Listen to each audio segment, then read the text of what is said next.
get into your physical. It's time to talk some piss and more.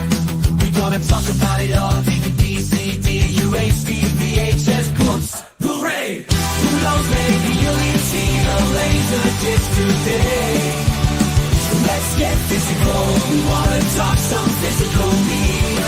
Movies and TV, music and more. Come check out what we have in store. This is the Media House Stream. It's time for some physical media on FanZcene. I know it was like really popular because it like won some Oscars and whatever, but Jimmy does that. It's got the Mighty Ducks guy. Got that guy. No! Yes, but no! He's not the Mighty Ducks guy! It's Emilio Estevez! We're the Emilio!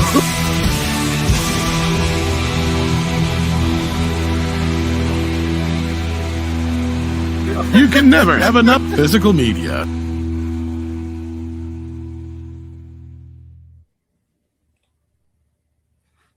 So true. Oh, shit. So true. No claps. There it is. I forgot. Well, hello. Welcome, fellow followers, back to the Physical Media Show here on FanZcene. And with us tonight is Tom, as always, and Matthew Clark will be joining us. And I just saw the T-shirt. I just recognized the T-shirt there. That's one of my shirts. Look at that. That is beautiful. I love that. Based on the full moon logo. And now you're going to get a cease and desist. No, I'm good with them. I'm good with them. Okay, I'm just kidding. I'm kidding. Yeah. I was at the first of all, I just want to say thanks for having me. Like Charlie Band's going like, "Where's my fucking T-shirt money?" I was at the CD Trader the other day, which I'll get into later, and I was wearing this shirt. It did go through a wash cycle, I'll tell you, but there is a whole section on those movies that they have there, and I'm wearing the shirt, and I thought the same thing. I'm like, maybe this is copyright infringement, but it's not because it's awesome. So go get your FanZcene shirts. Yes. Very happy customer. Go get it. I have that. No, I even had people from. I don't know if we lost it, but I've had people from Full Moon retweet that when I posted that for sale and everything. So I'm good at that. At least those people. I don't know about Charles Band, but it's good. Speaking of which, before we get into saying hi to the chat and everything, where's Rookie? Where's Rookie? People ask, right? So you want to say where's Rookie? Okay, he's fired. And another promotion for my channel as well is apparently Rookie is in LA visiting the movie studios, and he's at Warner Brothers. And he says, Warner Brothers, the staff loves FanZcene shirt and help fuel some good convos. So he's at Warner Brothers. He's still fired. He's still fired. He's wearing one of my shirts at Warner Brothers. Who's that guy? I bet that's his dad. Oh, that's okay. his dad. What do you bet? Maybe. Anyways, so if you guys want to, because he's not old enough to take the vacation on his own, evidently. I don't even think he still has a driver's license. So yeah, he didn't go by himself. Yeah, he didn't go by himself. But yeah, so there you have it, and you guys can pick up that I Love 80s Horror T-shirt and a FanZcene shirt at my TeePublic if you want. It does help. But he's in front of the Batmobile there, so there's where Rookie's at if anybody's asking. So, but let's say hi to the chat. We'll get into all the news and everything, and we'll have a good physical media show tonight. We have FKHC 2005 saying first, hell to you. Hell to you, Brian Barth. Glad to see you. Yes, I did see The Devils is getting an uncut version that will be playing in Cannes, which will probably, I think they'll probably get a physical release soon. I don't know who's doing it, but we've heard about it for a while, or it's been rumored for a while, I guess you could say. Isn't it the red shirt? Not red shirt. Is it red shirt? Is it from Synapse? Synapse or whatever, I think, maybe. Maybe. Probably. Maybe that's the big title they're talking about that we keep bringing up. Who knows? People have mentioned that one, but I still don't think that's big enough. Yeah. But it is one that's been hard to get for a very long time. It is, but yeah, it's considering they're teasing their biggest title yet. I mean, we'll see. That's a lot of tease. Don't tease me, bro. What's up, John the Beagle Dad? Glad to see you as well here out there. Howdy, Ace Hanlon. Good to see you. Howdy, Doba Fett. Good to see you as well, too. What's up, Tim Hayes? Glad to see you out in the chat. Good to see you. And Doba Fett says this week he got Blue Thunder, the Pusher trilogy, and Alice in Wonderland. All right. Sounds good. And then we have Clark the Shark, which we keep. I don't know what's going on, man. Where am I? What happened? Glad to have you on. Hey. At least we're here. It happens. I've bitten. I appreciate you showing up. I don't know if you're new out in the chat or whatnot. This happen. We're tending to be late all the time. So apologies if I upset you. But glad to have you in the chat though. And Corley and Rogue, hello. Glad to have you with us as well too. Let's see, who else do we have? We have Harembri Jeremiah 645, Matthew Lillard. Yes, I did see that today. Matthew Lillard has been announced to join Mana tomorrow. I heard James Gunn refuted that. Oh, did he? So he's not in it? Okay. I'm not sure that's true anymore. I haven't seen James Gunn's post, but somebody told me that James Gunn shot that down. Okay, so well, that sucks. But I heard that too. I was like, oh shit, because I was sitting here thinking, oh, who could he play? Maybe Metallo or something like that. But like, yeah, maybe. I mean, that'd be cool if he was in it. But oh well, if he's not in, he's not in it. But he's still working though. What's up, Dragonzilla? Yes, Joe Russo is a complete idiot. He was. I don't know if you saw that. He was talking about how their Spider-Man doesn't feel guilty. He's not responsible for Uncle Ben's death. And because if he was, it would be a complete misinterpretation of the character. Just saying, if you've never read a Spider-Man comic book. I knew I didn't like the Spider-Verse movies for a reason. So that's their version of Spider-Man. So take that as you will. Hell to you, Poker Ace. Glad to see you out there. And I think I'm all caught up. I don't think I missed anybody. If I did, I apologize. I'm all caught up. No, he didn't. He did it on purpose. He totally snuffed you. Don't let him get away with it.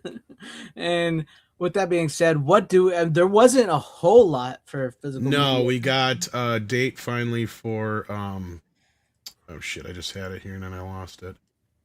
Oh fuck it. Unlawful Entries getting a 4K, but I think we mentioned that last week. July 21st, I believe it's coming out is the date. Yeah, there was some other shit I had here. I had it and I lost it all. I don't know what happened. I give up. While you're looking, I'll at least say one of the big things was Explorers is coming to 4K from Vinegar Syndrome, when everybody thought it was Masters of the Universe, the original. And it wasn't. And so a lot of people ran with that. I even brought it up last week. I thought that's what it was going to be. It got me too. So it happens. But let's see. What else do we have coming? I'll try to help you along while if you're still looking for it. I don't know. I got to wait through all this stuff. Go ahead. Yeah. Hey Mom from De Palma and De Niro. Mm-hmm. Yeah, with 4K. De Niro. Yep. God, what was the other one I saw? I'm having a brain fart now all of a sudden for some fucking reason. That's why I'm trying to help you here so I can.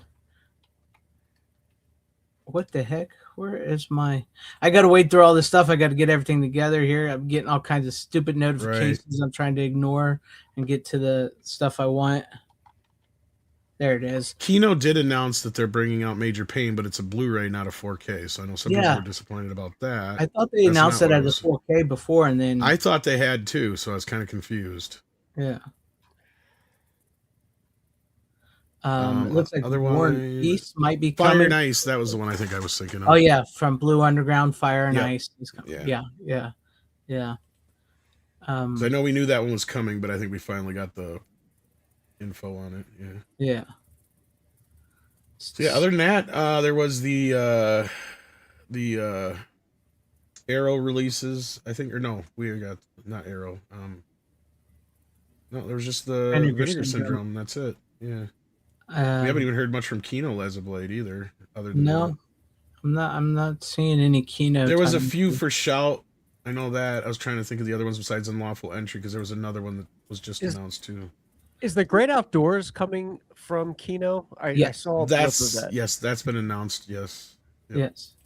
Looks like Urban Cowboy's coming from Kino Lorber in 4K.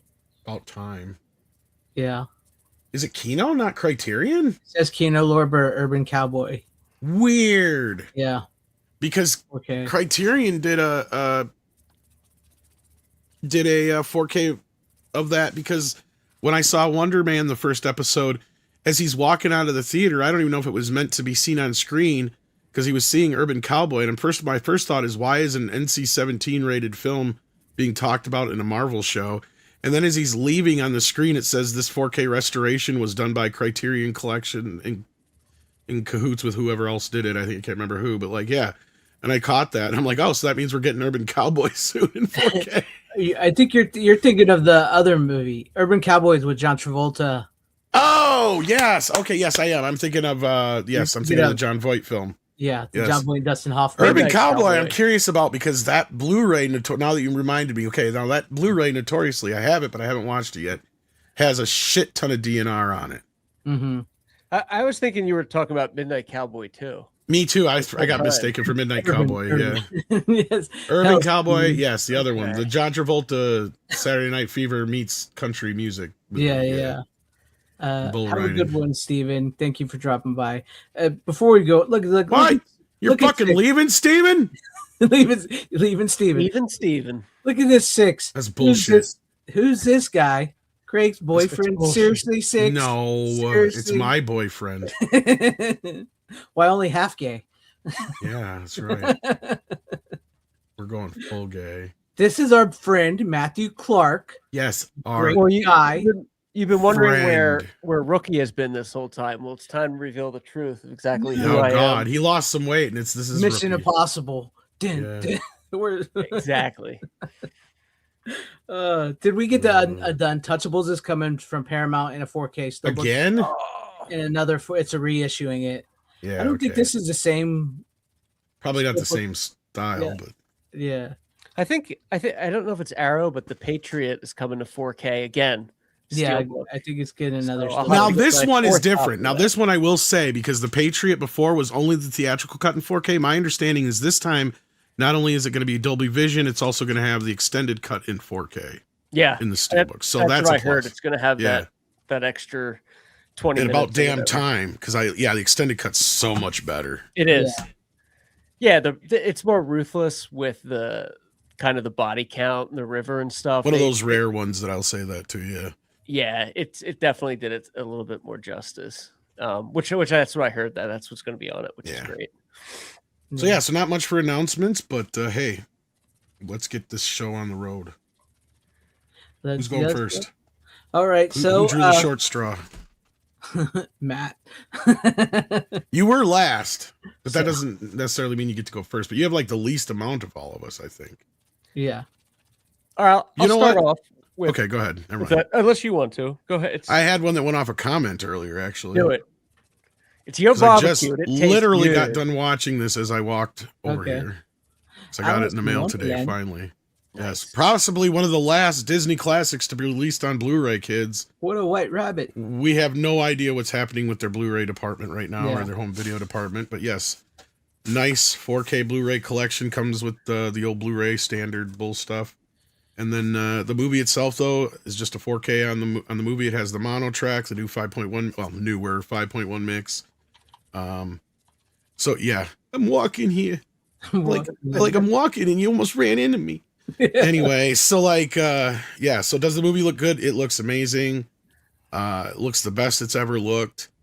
They compared to this old DVD and Blu-ray, which was, it just looked artificial at how scrubbed it was. There was no Yeah. definition whatsoever. It was just completely scrubbed. This, now you finally have some definition. It almost looks like they went a little too far maybe with some of the grain reduction, but it does look natural. The colors all pop. You see the lines like you're supposed to. There's no smudginess to it at all, or it doesn't feel like it's overly clean or anything like that. But no, Disney did a good job with this one, just like they did with Cinderella and Snow White. But we'll see if this is the last of the classics to get a Blu-ray release, or if Sony will take over from here, or what the deal is. Everybody keeps bringing up the Sony deal, but like when you really think about it, how many titles were actually released after Disney made that deal? Technically, this would be one of them. That's what one I'm of them. saying. But what was some of the other ones? Like maybe 5 or 6 other titles. Well, and that was about all their it. major films, but as far as classic films, I think was the Tron. Was that before or after the Sony deal? Because that's one of the only other classics they've released so far besides the Disney I think classics. those might have been after. But here's my thing: is before that though, see, their home video department was still handling the movies. They were just handing them over to Sony, who was handling the reproduction and all that business. Yes. So now my question is are they just going to have it to where they're just not going to do Blu-rays at all, period, whatsoever from here on out? Or are they just going to let Sony do select brand new movies in their classics? Because, like, I'll be pissed if I don't get the rest of at least the first, dozen or so Disney classics in 4K. It is wondering what I want my Pinocchio. Yeah, I was just gonna say yeah, if definitely. Pinocchio. So they already released what, Snow White, Cinderella, and then Alice in Wonderland, right? Yes, and then they had some older ones from back in the day, like Little Mermaid, Aladdin, Pocahontas. Right. Lilo and Stitch was just one of the ones that just come out. So they knocked out all like the big princess ones, but they would Yeah. have to release Beauty and the Beast, yeah.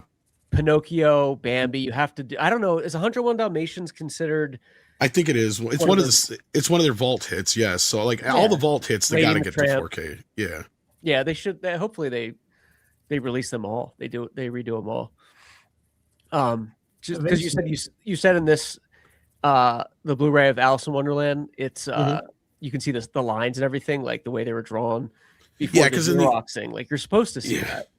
Yeah, because back in the Blu-ray days and the DVD days, for those who don't know, they went through and scrubbed all the Disney movies so badly that people started noticing that they were erasing lines and shit. So like all this it all looks like it's supposed to look. Even some of the more like things that probably would have been smudged out in the Blu-ray release look proper here. So yeah, I don't know how new the skin is, but I might want to pick that one up. I'm glad to hear that you're happy with it. Yeah, so far Snow White, Cinderella, and this one have all looked good. Now, as far as the other ones, I can't speak to too well because I remember Little Mermaid. I think was quite cleaned up, so they could do the 3D version. Same thing with Beauty and the Beast, were quite cleaned up. Now Aladdin, I think the same thing was kind of carried over from an earlier remaster, and then I haven't even watched Pocahontas or any of the other ones yet, so I can't speak to it. Lilo and Stitch looked okay, but the problem with Lilo and Stitch is that I said it just depends on how much you really think it's worth a small upgrade, because that was done in the 2K master because it was all done on computer or whatever. The hand drawn part was done by hand, but then they scanned it and painted it and did all that by computer. So as far as I know, the original master for that's in 2K, and it barely looked any better on 4K in my opinion. It was like, okay, just a slight uptick to the point where I'm like, like really didn't need it. Big deal. And, well, also like I know Brian Barth asked about, do you think Disney will abandon physical media? That's the question, right? They've already done it in Australia, completely in Australia. There's no more Disney's movies being sold in Australia at all. In New Zealand, and I think also there was one other country I remember them, but I don't remember. They could abandon it altogether, but there's also still a possibility that they could partner with Criterion. They still got the Sony deal for. If we don't know what's going to happen, they still got the Sony deal. They do like to partner with, like we mentioned, Criterion. Also, Tom, like we talked about this before, but you know that Mill Creek was bought by Alliance. I remember you asked me about that before. Yes, so Alliance did buy Mill Creek, and they did have a Mill Creek deal. Disney did have a deal with them to re-release other titles. So, yeah, because they quit for a while there, and then Kino took over a bunch of the same titles. It was like they must have had a package that they had sold, and that package, I'm surprised, didn't come with things like the Pauly Shore films and some other stuff, like some of the, what would you call mid-level Disney. Yes. Son-in-Law, I'm surprised Disney hasn't released on their own, but 100% surprised. Yeah, but like In the Army Now and maybe Encino Man, I'm surprised because Mill Creek did release Encino Man, but only on DVD. Yep. See, so I'm like, why didn't they do that on Blu-ray? That makes no sense unless Disney had some plans at some point. But a lot of those movies, I just was scratching my head going, why were they not in the Disney Movie Club at least? Because you would think they'd have been big sellers there, but you would think, yeah. But also now that Alliance bought Mill Creek, Alliance signed a deal with MGM Amazon. So all the MGM Amazon is going to come from them. them. So, Oh, interesting. Yeah, yeah. now that Warner's got bought out, I suppose they had to come up with a different deal. Yeah. Because before Warner was handling their Yep. distribution. So now it's Alliance is doing it for them. Hmm. And I have noticed that at some stores that still do sell physical media, I've noticed some Mill Creek Blu-rays and DVDs hitting the shelves that, like, they maybe Interesting. had in the back. Like, I just bought it myself. I haven't watched it yet, and I don't know. I bought it because it was super cheap. I found Coyote Ugly, right? Oh, weird. Because I have the Disney version of Interesting. that. I found a Mill Creek version, Coyote Ugly, for think like it's $7 Mill Creek. on at Walmart. Trying to remember. Really? what record- That's Yeah. pretty cool. So Did I you Walmart send bought it? actually had it. Yeah. So I don't know. I haven't watched it yet. I was going to. I probably want get to it eventually and bring it on the show. But I've noticed I've seen some stores that still have some of these Alliance Mill Creek whatever. I don't know if they're new reprints or if they found them in the back, but I've seen them on the shelves. So I've sort of picked up some That of them here. I'm not sure they ever released that one before. That's why I'm thinking that might be a newer one. Yeah. Because I'm trying to find my copy of it here. Mm-hmm. I don't remember where I shoved it, but I'm pretty sure mine version that I had was a Disney release, and I grabbed it because I had heard it was going out of, it was during the Disney Yeah. going out of their sale. Yeah. I found it for like $7. I have it's over there. I'd have to go grab it and let you see it. But I'll probably Is have it it the on unrated cut or whatever? Or is it has just the both regular one? cuts. Yeah, it has both. Okay, it cuts. might be the same one. I don't know. I'd have to look. But it's the white disc with the Mill Creek logo on it.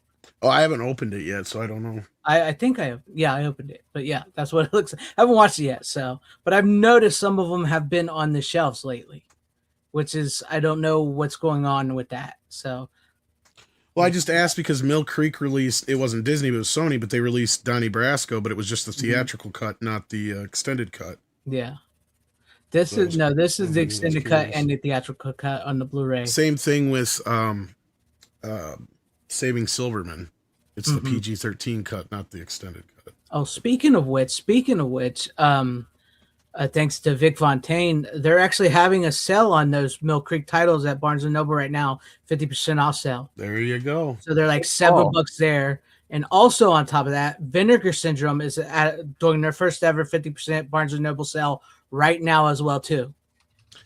Well, if their prices are cheaper than their website, I'm gonna be pissed. So you'd have to go to check. So at Barnes and Noble, in stores and online, 50% off all Vinegar Syndrome titles right now on Barnes and Noble. And I believe the Mill Creek sale is still on sale too. So you might want to pick up those Fox titles and those Disney titles before they're gone. Right. And they're like seven something bucks a pop. DVDs are even cheaper. So There's also a Super Mario Galaxy movie in 4K with a tin on Walmart for the other person in America that wants to buy it, except for myself. You get a Yoshi egg, which you know, I'm you sure a need. lot of people will. yes, they do have that. But anyways, back to that before we go. Any Harry final Crumb. words on Alice in Wonderland? It's a little pricey, but I can recommend it. I don't know if it'll ever go down in price because it's Disney, you know. Yeah. But yeah, no, it's especially if you don't have it already. I mean, it is one of the more sought after Disney films, so makes sense why they Yeah. jumped to that after Cinderella. So yeah, Tom, what's your favorite Disney classic from the original vault? Do you have one or Pinocchio. Pinocchio? Yeah, it's the darkest, right? It's the most fun. Well, it was the only one growing up that was kind of aimed more towards boys. I mean, we had Bambi, sort of, Yeah. and 101 Dalmatians, but in the Rescuers. But other than that, a lot of the Disney classics more geared towards girls. So it just kind of like with me, like Cinderella, I'd turn my nose up at whenever it get re-released. Right. Snow Sword in the White and Stone. shit. I like Sword in the Stone. Sword in the Stone's another good one. That's a good One of one. my favorites. See, but I don't think that's a vault. Archimedes? Black Cauldron. Black Cauldron was a tough one to get. Yeah. Finally, we did. Yeah. But yeah, if I had to pick Yeah. one, it'd have to be Pinocchio, probably. And then probably like Little Mermaid and 101 Dalmatians. Yeah. I kind of have a thing for Beauty and the Beast because it was my mom's favorite Mm. from Disney, and she played it a lot. So I kind of, you know, she had 4 boys. She never had a girl. That was her favorite Disney movie. She made us watch it. So I kind of have a thing for that, where I kind of like that movie because of my mom, because of that. So she Well, I mean, always I guess- wanted a daughter, but she never did. So she's like, I don't give a shit if you're boys. You're going to watch this movie. I guess one of the last things I could say about Alice is like, This movie has to be popular mainly just because of the dope heads and shit, because Yeah. of all the early Disney films, I'm watching it this time going, this has shit for music. Like, this has some of the worst music of any of the classic Disney films. Like, name one of the songs from Alice in Wonderland. Go. No, it's almost like Cheshire Cat 101 Dalmatians, where there's like no music almost. You Yeah. can't. Ever Well, there is recall. an Alice, but they're so There are, immemorable. but yeah, Like, I mean- the most memorable song is the Unbirthday song, pretty much. that's the only one I'm surprised nobody said that. Because otherwise, yeah, the rest of the songs are so fucking just drab and horrible. But it's like, ugh. Like, no wonder this film is not known for, like, its music or anything. I was like, this is one of the few I don't have the soundtrack for, probably. Boba Fett called out a very unhappy birthday earlier. He was the Yeah, I was going to say, that's like the Boba only song Fett's that the I only remember song. from that movie, yeah. Yeah. Thank you, Dana. I appreciate that. Thank you. Okay. Go check out that video if you guys haven't seen it. But Yeah. Tom, I kind of have something to go off of this. All right. I know Interesting. I didn't know if Matt wanted to go, but I have something that relates to Alice in Wonderland. Oh, please, no, by all But, means. I hated Your this show, movie, brother. to be honest with you. I'm gonna go ahead and pop it up, and I watched The Company of Wolves, released by Shell Factory in 4K. This movie blew. Damn it, because I got that one. It blew balls. It's I worse than hated it. another one? And this is horrible. And the wolves, it was so fucking dumb. What is it? I've never seen it. What's All right, okay. I'll try to explain it Tell the because whole thing. once again, this also is sort of like a acid trip type movie that you gotta. It makes no sense. It's so dumb, and the wolves are stupid. How bad is it compared to Wolfen? I still haven't seen Wolfen, so I can't tell you. I know Wolf is. It's worse. Okay, so this movie here it starts off in modern day England. I assume it's because this is like 1980. I don't know, 1980 something. Starts off in modern day England. Like you see this car drive up to this big house. These parents get out. They tell their daughter, whose name is Alice, by the way, their oldest daughter, Alice, to go wake up their sister and get her downstairs. And she runs up the steps and bangs on the door to wake up her sister. And her sister doesn't wake up. And then all of a sudden we go into her sister who's laying in bed, and we go into this dream world. And we're back in the fucking past. And her sister's running through the woods. Alice in Wonderland, by the way, speaking of which, because it's Alice in Wonderland. She's running through the woods, and there's toys and stuffed animals that are giant and alive, and she gets killed by wolves. And the story picks up from there. We're in this old English village. The girl that's asleep in the bed is there, and her parents are there, and all of a sudden we're in the past. And we assume that, I guess this is a dream, right? So we're in a dream. Okay, so we're there, and shit happens. It's Little Red. It becomes Little Red Riding Hood after that, right? Okay, so the girl goes to her grandmother's house, played by Angela Lansbury, who's great in this, by the way, as this grandmother who tells her these stories about how you should never trust men, never trust a man whose eyebrows meet in the middle. They have the wolf in them. She tells her these fairy tales about these men turning into wolves, and they have some really cool like the story. That's the first thing is like we're like in Inception here. So now we're inside the dream of this girl in the bed who's now in the past. And meanwhile, we're in the past. Her grandmother, played by Angela Lansbury, is telling her these stories. And as she tells us these stories, we go into these stories. Okay, so we're like layers upon layers here. And the transformations of these wolves they're kind of neat. They're interesting. Like one in the story, like the guy just starts ripping off his skin, and it's very practical effects, but he turns into a dog.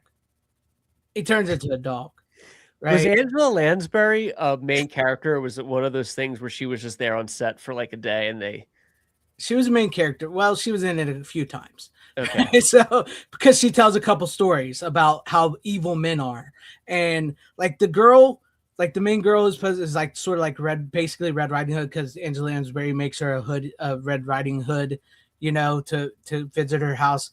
She's awful. You never grow to like this girl.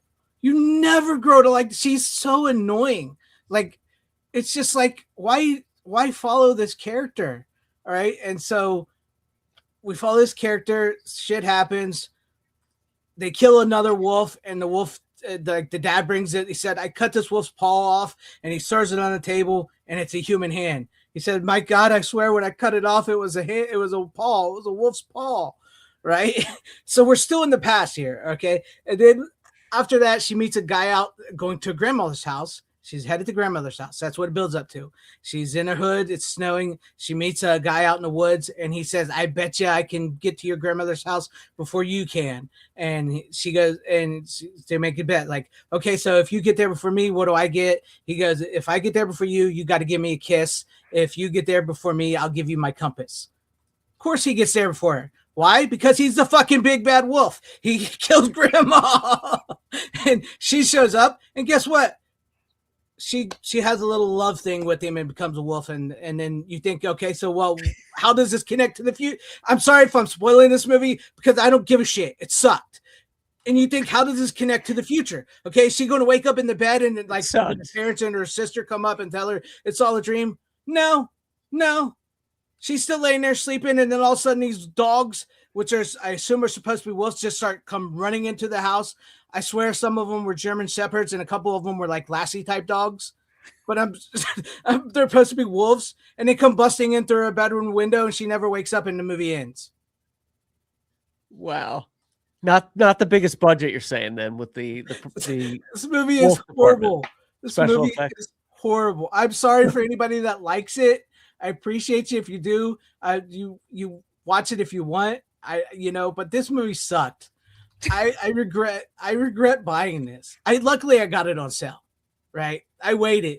I'm glad I didn't pay like $30 for this. I only paid like $15 for it. So I'm glad. Oh, good. Yeah, you didn't do the whole. Yeah, the 4K looks great. I mean, there is moments in the movie where like about halfway through the movie, you're kind of maybe getting into it and then it falls all apart. And it's so dumb. So dumb. And they turn into little dogs. And I mean, yeah, oh no, like wolf dogs, great. But like when they get packs of them together, you clearly see there's a couple German Shepherds.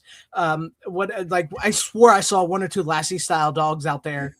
I swear I saw one or two Lassie style dogs. Who's ever on set that has a dog, just bring it today. It's fine. So it's like a fairy tale first, like it sort of becomes like Alice in Wonderland into Red Riding Hood and stuff. But like, I don't know, man.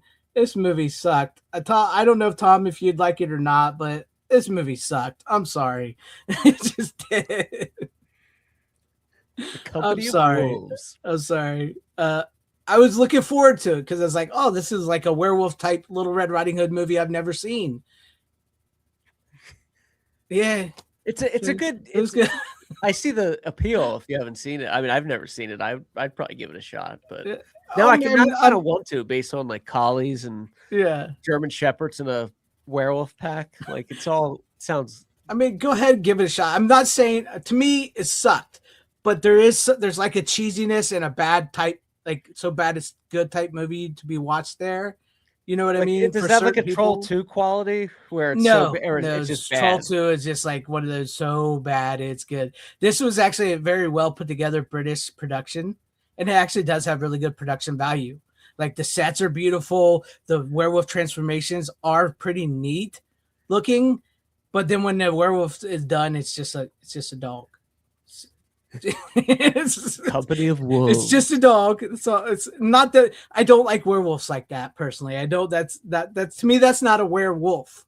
But no, I figured I'd go off your Alice in Wonderland there because it does have an Alice in Wonderland connection with the older sister being Alice. And it's funny. It's like, what do they have for special features? They have one interview with the sister who plays Alice, who's in one scene. That's it. She's just in the beginning of the movie and to wake up her sister, and then when you go to the sister's dream to see her be killed by wolves, and that's it. She never shows up ever again. So they interview her. Did you get this from Grove? Is that where it was on sale? No, I actually bought this from Amazon. It was on sale from Amazon. So, but Groove is so much better. Again. Yeah. Tom, you bought it. You bought this one too? You bought this, Tom? Good luck. I don't think Tom's going to like it if he watches it. Uh-oh. The movie turned out to be a dog. Turned out to be a dog. It's because it's full of dogs, like Wolfen. It is. It's just, they're just dogs. Yes, so I would assume they're wolf dogs, but like when they get packs of them together and they're running together, there's some German shepherds and collies in there. Nah, since it's a British production, they're probably like, we can't get no real wolves. We'll just get some doggies in here. And it's sad too. British bulldog is in there. Just throw him in. It's fine. It's got David Warner in it. They won't know the difference. Governor. Because they always have to say governor. You mean I like dogs? Yeah, like dags. Yeah, like wolves. Yeah, it's so, Dag. What's a dag? It's like, it's so bad because like when he gets to the thing with the guy who's a wolf who goes in, he knocks on the door. The Angela Lansbury's sitting there's like, come on in. He opens the door. She stands up. He knocks her head off, and it hits the wall, and it shatters like glass. Right? I gotta get it. And that's it. That's the last time you see it. Then she shows up, the little Red Riding Hood knocks on the door, and he's like, come on in. And he comes in, and she's like, what happened? And she sees some of her grandmother's hair in the fire, and she's like, is that all you left of her? He's like, yeah. And she's like, what big eyes you have. He goes, all the better to see you with. and then like they go and she kisses him, and then she gets a gun, and then she shoots him, and she goes, oh, I'm sorry. And he takes off his shirt, and she goes, oh, what big arms you have. And he's like, all the better to hug you with. And she's like she sees him hurt, and she's like, I am so sorry. She starts rubbing him, and he goes to kiss her again, and he goes, oh my God, what big teeth you have. And he said, all the better to eat you with. And then she goes, I'll tell you a story. And she fucking tells him a story about a she-wolf. Wow. And then her parents and the villagers come bursting in, and they're both just dogs, both of them, just like wolf dogs. And they're in the company of wolves. Shoot. Who does David? What kind of character does David Warner plays play? her dad? He's the dad. Okay. Yeah. Oh gosh. So and it's pretty bad.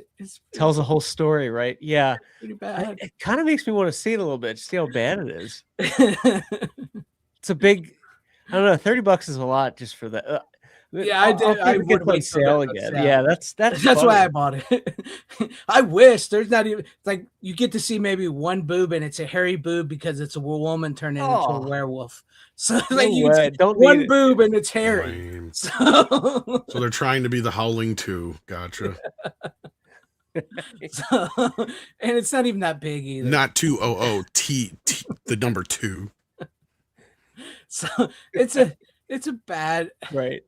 It has its, I mean, I'm sure I understand why people love this movie. I'm sure, once again, this is an 80s horror movie. And if I would have saw this growing up, I probably would have a connection to it. But I didn't. And so I'm looking at this as a grown up now, and this movie sucks. So I found, a lot of this is very generally speaking. And obviously I haven't seen close to the whole archive, but with British horror, especially 70s ones, there's some really great gems that you're like, wow, they fucking did this right. Great. And then there's some other ones where you're like, what is this? It's like, I don't know. It can be very inconsistent sometimes, Yeah.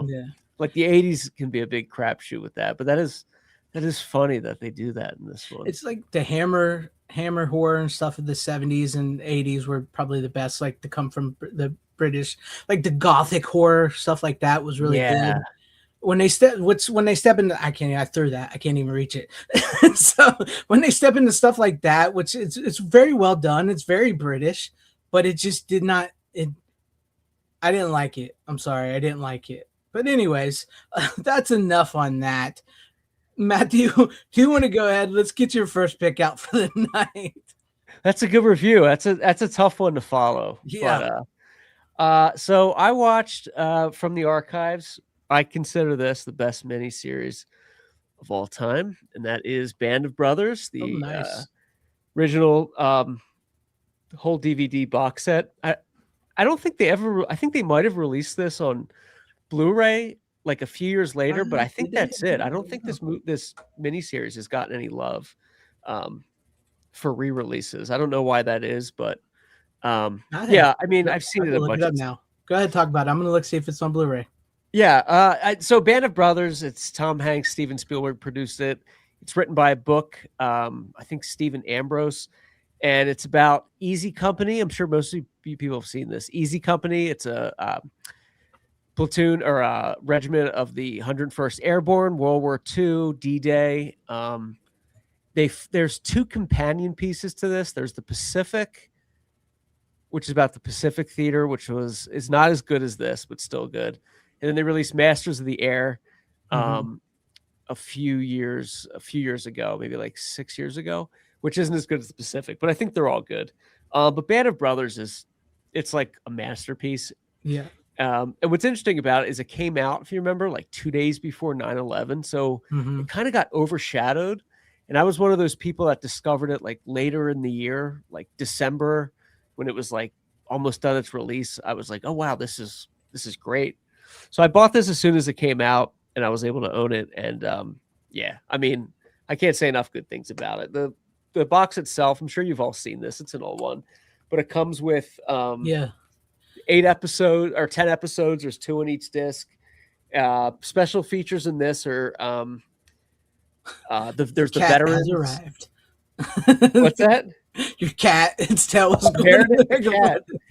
There's the veteran speaks and everything. But the cool thing about this is there's so many actors in there that became big later on. Like you have I guess Jimmy Fallon was big at the time on SNL, but he was like in there. They threw in, I mean, Ron Livingston blew up a little bit. I mean, I think he did Office Space before that, but they have, what's the actor's name? The guy from Split. He's in there. Oh, James McAvoy? Yeah, McAvoy's in there. Michael Cudlitz, who is like an everyman. He can play like anything. He's in there young. I'm forgetting a bunch of names, but it's in this too.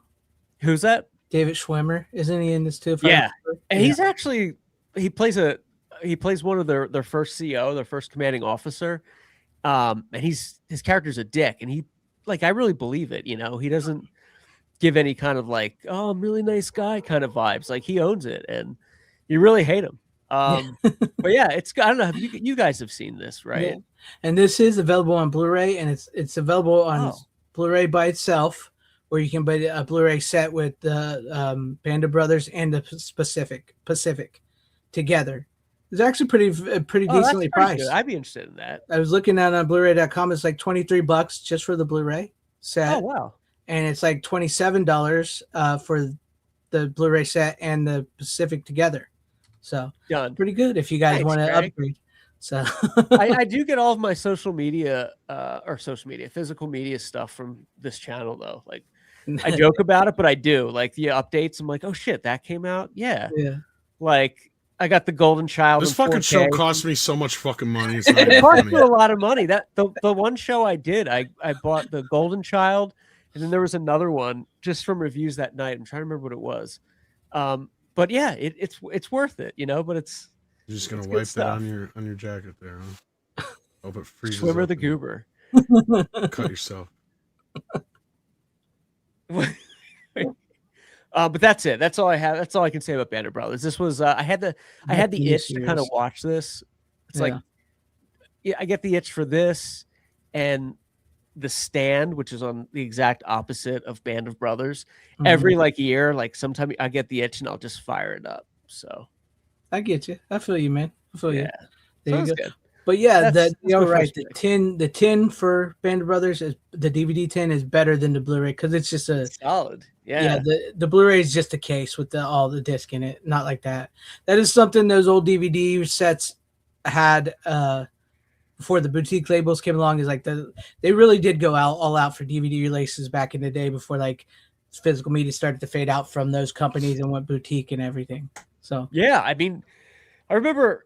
I think it was the same year or the year after, whenever Scarface had their 20th anniversary, I bought the 20th anniversary, and it came with like a cigar case with like a gun, like a little toy gun that would cut a cigar, and a poster. I mean, and this was only I think $30 at the time, but it was like a massive case, and I still have it, like this whole thing just for the re-release. It's incredible the love that went into the releases back in the day, Yeah, it's amazing. All right. Tom, you Yeah. ready for your next pick? Good pick there, Matt. I want to always call you just Clark. So, Clark's good. Everybody calls me Clark. Whatever Clark you the want. Shark. Just what do don't you call me late for dinner. Oh, what do you got see for us, myself Tom? out. I forgot what movie he was even talking. Oh yeah, Band of Band Brothers. of Brothers. That's right. It was about wars and stuff. Yeah. So, Spielberg and This- Hanks produced it. since it Great was shirt, Tom. since it was thank you. Since it was the fourth and it was a war thing, you're just talking about. So I watched Star Wars. Yes. May the fourth be with you. Yes, and I of course watched this version that we got from our good friend Rick. Yes. That's all I'm gonna say because I don't want to oust him too much. Yeah. But yeah, so I watched the OG Star Wars. I even compared it to the Disney 4K version just to kind of see. And it looks bad. Does it look better? Yeah, for the most part. Well, here's the problem. The problem with the Star Wars version that's out now is George Lucas's scrubbed as shit, Yes. sterile as fuck looking movie with no grain whatsoever. Now it doesn't look smeary and plasticky like T2 or Predator, but it feels completely devoid of life. Like it's just there's nothing. It has no texture to it. It feels, and in some cases, because I would bounce between the two, and in some cases it almost felt like the 4K scan of the release print, which is what made up that other version, looks better and there's more resolution to it because they probably scrubbed out so much of the resolution in the other version. So even though it does technically look better, I guess in some respects, frankly, even with the snaps and pops and crackles and hair and lines and all that and scratches, I'd still go for the original version. So yeah, I can't wait until Disney actually brings out a 4K version that doesn't suck. So Wait, Tom, which version was that you had of Return of the Jedi? Was that the one that was? yeah, I have all three of them. I have all of them. Well, both versions basically. I even have them on DVD as well. But yeah, Which one should you buy? Like, because I was actually looking that on. you can't technically really buy them. You can't, ones right? that I would. Yeah, I would say go for the 4K 77, 4K 80, and 4K 83 versions that are out there on the internets. Okay. Which is the basis for this 4K release here that I got. Well, it's not technically a release, it's fan made, let's say. Yeah. Whatever it takes. I have plenty of versions of it, so it's technically not illegal. Yeah, they have their money. I even have the old VHSs, so let's not. Oh, nice. Yeah, I have the VHSs too. I think the beta and the Laserdisc are the only ones that are the original for the most part. Technically, no, because George started tinkering with these movies from the start. Yeah. Because even this version that I believe you have the same copy of, I don't know, did he redo it for you with the different audio tracks or no? I think so. I think he gave mine later, so I think it was the updated version. Yeah, because what he did is he put all the audio tracks that are out there, and then, like, even the original audio track is missing a few things that they added during the mono session, which was the last mix to be done, and then it was subsequently put on the stereo and mixes and stuff like that in the following films.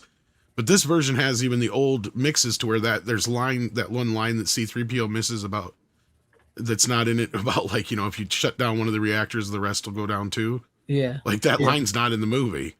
It's completely gone. It just it didn't come in until the mono version, and then it's been in there ever since. But all the versions of the soundtrack except for the mono version on this version are that version. So they're all original. None of them are new remastered versions or anything like that. So yeah, in that respect, it's the best we're gonna get till next year, and if they even release it on disc. Yeah. Because knowing them, they'll just keep it in theaters, and then they'll fucking turn around and wait till they get all three of them done. Probably.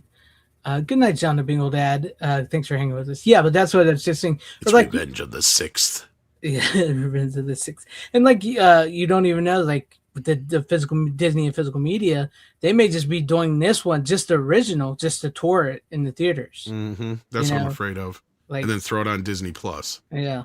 And throw it on Disney Plus. And take, for instance, like there is a 4K scan of that's not Star Wars, but there is, I talked about this last week, there's a 4K scan of Young Frankenstein that has gone to theaters but has never seen the release, a light of day, or streaming release ever. So, but Yeah. it has been shown in theaters for special occasions. So they could just do that with this Star Wars. I'm I'm surprised Criterion hasn't picked that one up yet from Disney. You would To be honest think, with you. yeah.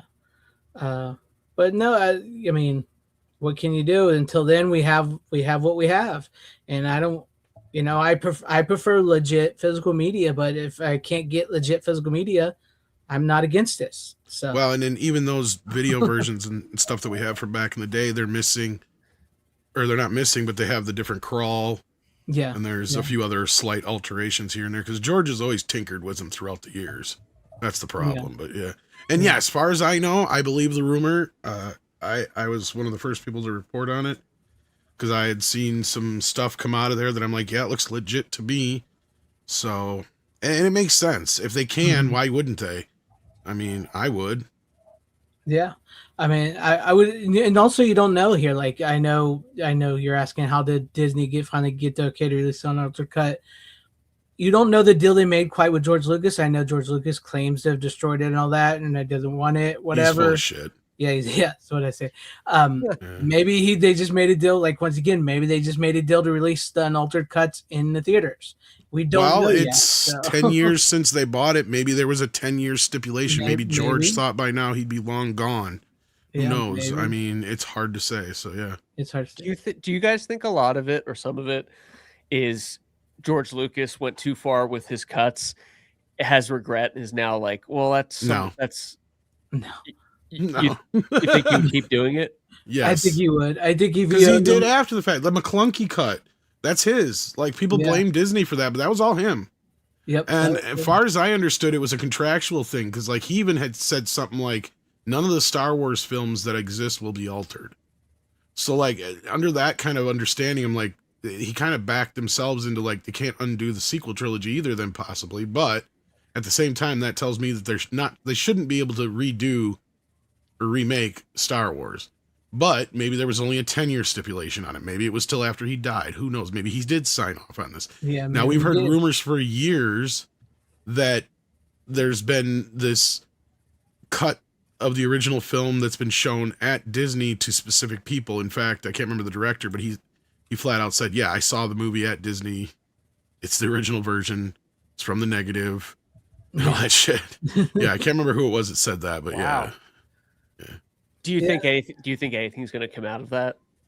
Yeah, absolutely. I think they are in 2027 going to release it for the 50th anniversary. That's the big thing going down, supposedly.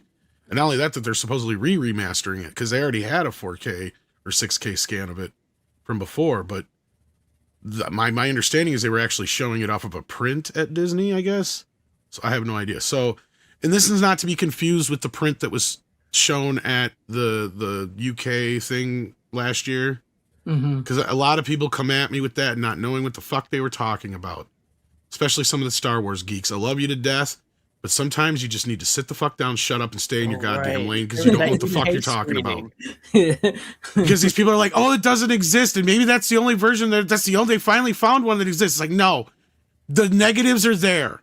They exist. In fact, George Lucas took better care of Star Wars than most people do of most movies. He has every single bit piece.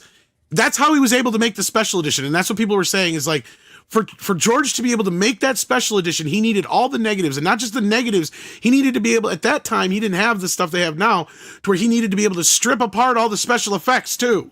Like people don't understand that, like, because to make those special effects back in the day, they were all optical. So that means they went through like 3 or 4 passes of film before they were done. So that's why those effects to him looked like shit. Right. Okay. But in actuality, to us, they looked amazing because we'd never seen anything like that before. So instead, he opted to go back in and do these clean, new digital effects, which I'm sitting here going, you didn't really change much, George. It's the same shit. Now it just looks like a cartoon. And I'm sorry, the Jabba the Hutt sequence is the most unnecessary. There's a reason why you cut that to begin with, George. Because it wasn't necessary. You get all that information everywhere else. You don't need it there. Yeah, in fact, it ruins the mystique of Jabba the Hutt. It does. It does. Good call. Because by the time you see him, you're like, holy shit, that's Jabba the Hutt? Yeah. It keeps him a mystery. It ruins that mystery. And plus, childhood ruined. And like the with Han Solo walking over, it still doesn't look natural at all. I Like, get they what he's walk trying to do, through and 6 is going to everything. freak out on me. I I get know it. She's getting mad at you right I now. totally understand where he's coming from, but my issue is this. I wouldn't have such an issue if he would just allow the other versions to exist. This revisionist history and him trying to tell people that, oh, I don't, the original negatives are damaged and they don't exist anymore. No, they just needed to be rescanned. He's full of shit. He's telling you that because he doesn't want you to think you can get the original version anymore. And then to kind of really piss people off was that extra little thorn in the side of releasing the Laserdisc rip on that release. And it was like, dude, you seriously are going to do that to us now? So like, we can't say that he's never actually released it. It's like, really, dude? Yeah, really? yeah. Good point. I don't know if I should put this.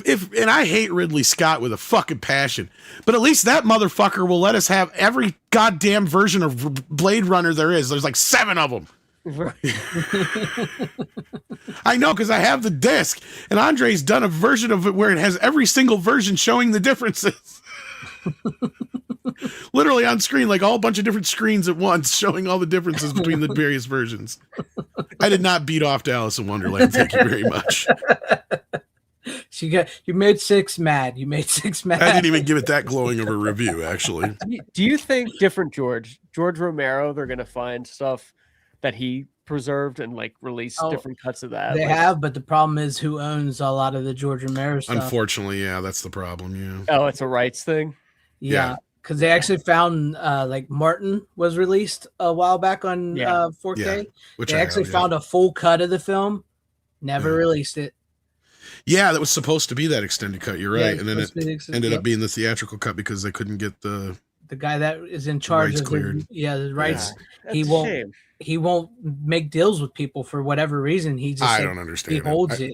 I hate saying it like this, but I almost hope he croaks soon, just so whoever takes over will be like, "Give me some money." Yeah, like Warren Beatty, who we love, but like, where's the next Dick Tracy? Like, come on. Like, if you're not going to make it, motherfucker, give it to somebody else. God damn it. Yes, 36 exactly. years. You left your mark. We can move on. Yeah. That or just produce it. I mean, Right. do a TV show, whatever. We get it. You don't want to let it go, and it's like this fuck you're doing to Disney because you think they screwed your movie to begin with. It's this whole like convoluted thing that you could go down this rabbit hole about the Dick Tracy business. But at Yeah. least You're we right. have his 5-minute YouTube videos. Yeah, every 10 years we get a 5-minute YouTube video just so we can keep the fucking rights. And it's like, dude, you know they're going to be like public domain in like 5 years, right? Like, Yeah. So true. we were so robbed though of like a series of films from him. Disney did kind of do it dirty like that. I mean, they were just kind of like, it didn't do quite what we were expecting. We're not going to do a sequel or whatever. And it's like, okay. But then again, you can't blame them because he went and killed all the fucking bad guys in the first movie. Yeah. It's true. Final scene, just wipe him out, like everyone. Well, it wasn't even the final scene. It was like one of the opening scenes. Yeah, the lips manless gag. They'd all get whacked in like 5 Yeah. minutes. That's what I'm saying. Beloved Like all these guys character. just boom, boom, boom, boom. It's like, I just bought all these figures. Right. Now they're all dead. Now what am I going to do? It's true. Yeah, I had all those guys, and you're like, yeah, they're all dead. Shoulders, rodent, gone. Mm. Screw it. No, but Yeah, I mean, I that's a good love point, George, but he has this revisionist history going on, and I just wish he'd understand what we love about it. It's not that we just, we love seeing him tinkering with new things. Well, give us 20 different versions of Star Wars. I don't give a shit, but just don't take away the original, right? Like that's what most people feel. It's like you can do all these other things. That's fine. Just don't, even like I said, as much shit as I give Ridley Scott, you cannot say anything about him not giving you every single cut of every one of his movies that he's ever done. He'll give you the 'Cause he has. theatrical, the director's cut, the director's cut, The final cut, the the final cut. He will. We're give serious. You all This is really the final cut this time. that. I was watching the movie the other day, and I decided, you know what, I'm gonna do another cut. So, Yeah, like, fuck, dude, he's just like, I mean, I wish I could have the balls like somebody like that to have a career where I could just make 12 different versions of my movie and everybody just accepts it as whatever. It's like, yeah. that's the thing. I do believe so many people wouldn't have been so upset about the special editions of Star Wars if he would have like. No, because I didn't hate him at the time. Right? Yeah. I mean, at the time, I thought they were a novelty, though. I didn't think this was what we were getting from here on out. Like, this is like, I thought it was like, okay, this is just another also ran novelty thing, like, you know, the director's cut of Blade Runner was at the time compared to the theatrical cut. Right. So like, and people call it the director's cut, even though that's one thing I will give Ridley. That isn't technically his director's cut. His director's cut is the final cut. We were joking about it, but in reality, that's why there is so many different fucking versions of Blade Runner, because the studio decided to do one and they called it the director's cut. Yeah. But anyhow, like in this case, like if you just gave us both versions, I don't think anybody would care. Like you're right. There would not be this vitriol or this I don't think there would be hatred for the special editions at all. No. Because like that's what physical media is made for, right? So you get like the original theatrical cut, you get the extended cut, you get the special edition. That's what it's for. So I don't think so many people would have been so upset about it if that would have happened. So absolutely not. Because I mean, at the time they came out, I had a lot of fun. Like, I mean, I technically had more fun seeing the original movies re-released in the special editions than I probably did most of the prequels. Because the first film was fun. Second film was okay fun. I mean, the experience itself was more fun than the movie. But by the third film, it all felt like a funeral because episode 1 and 2, I was in packed theaters. In fact, the second one was at the Orpheum in Madison. And if anybody knows, it's basically a concert venue. So it was like huge. And there was like 2,000 of us in there. Mm-hmm. And then I go to see episode 3 on opening night on the midnight show. And there's literally a scattered of about a dozen people in there. And I was afraid the movie wasn't going to do well because I'm like, oh shit, this is bad.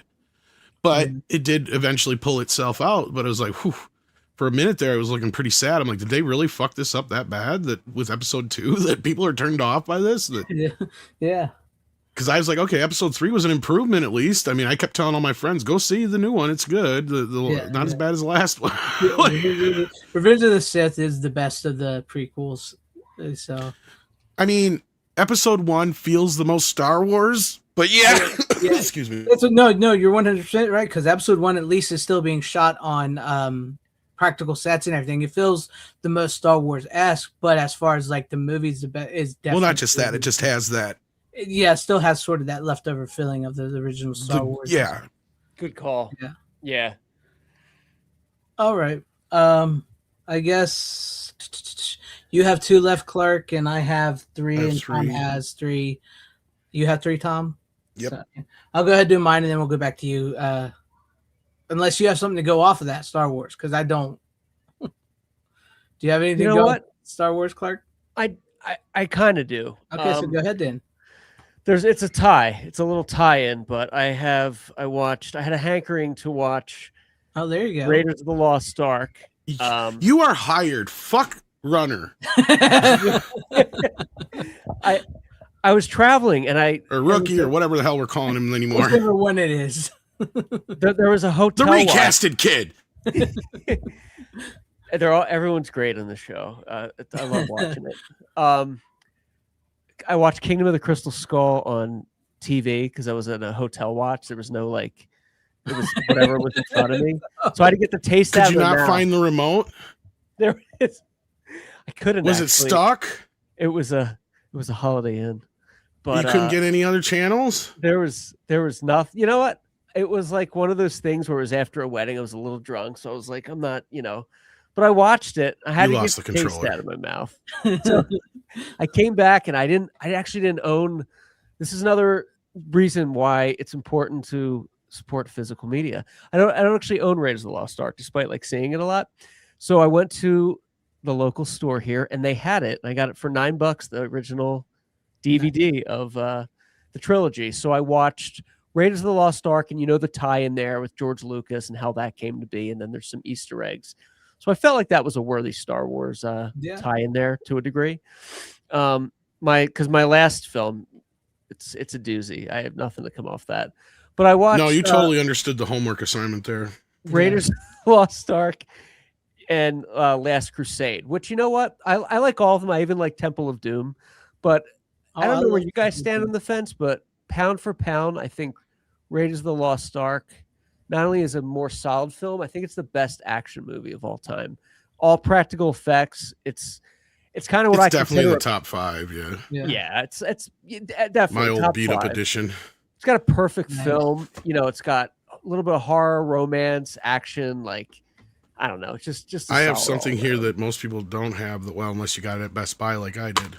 No. What is it? It has 2 bonus discs, and one of them is the making of Raiders of the Lost Ark. It's like a old school 15-20 minute EPK thing. So, yeah. Oh, nice. Wait, what? Yeah. That's the 4K of Raiders? DVD. No, it's just the regular DVD from back in the day. Really? And I do have the nice. 4K. I think that might be on the 4Ks now, though. But yeah, I do have the 4K look box at that set here chest. too. But yeah, Oh, look how cool that is. That's so great. Yeah. it's not too bad.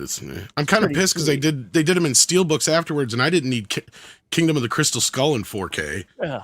because it's an up convert anyway. So Yeah. Right. Yeah. That's a good point. Yeah, I definitely want to get the 4K. They didn't have the 4K, but I definitely want to order that. But yeah, it's always a fun ride. Do you guys revisit Indiana Jones a lot, or are you? What? I love do? it. I've been thinking about doing it again. It's been a while, but yeah. Me too. I was actually, I think I was watching Raiders on TV a while ago, a couple weeks ago. It was on TV.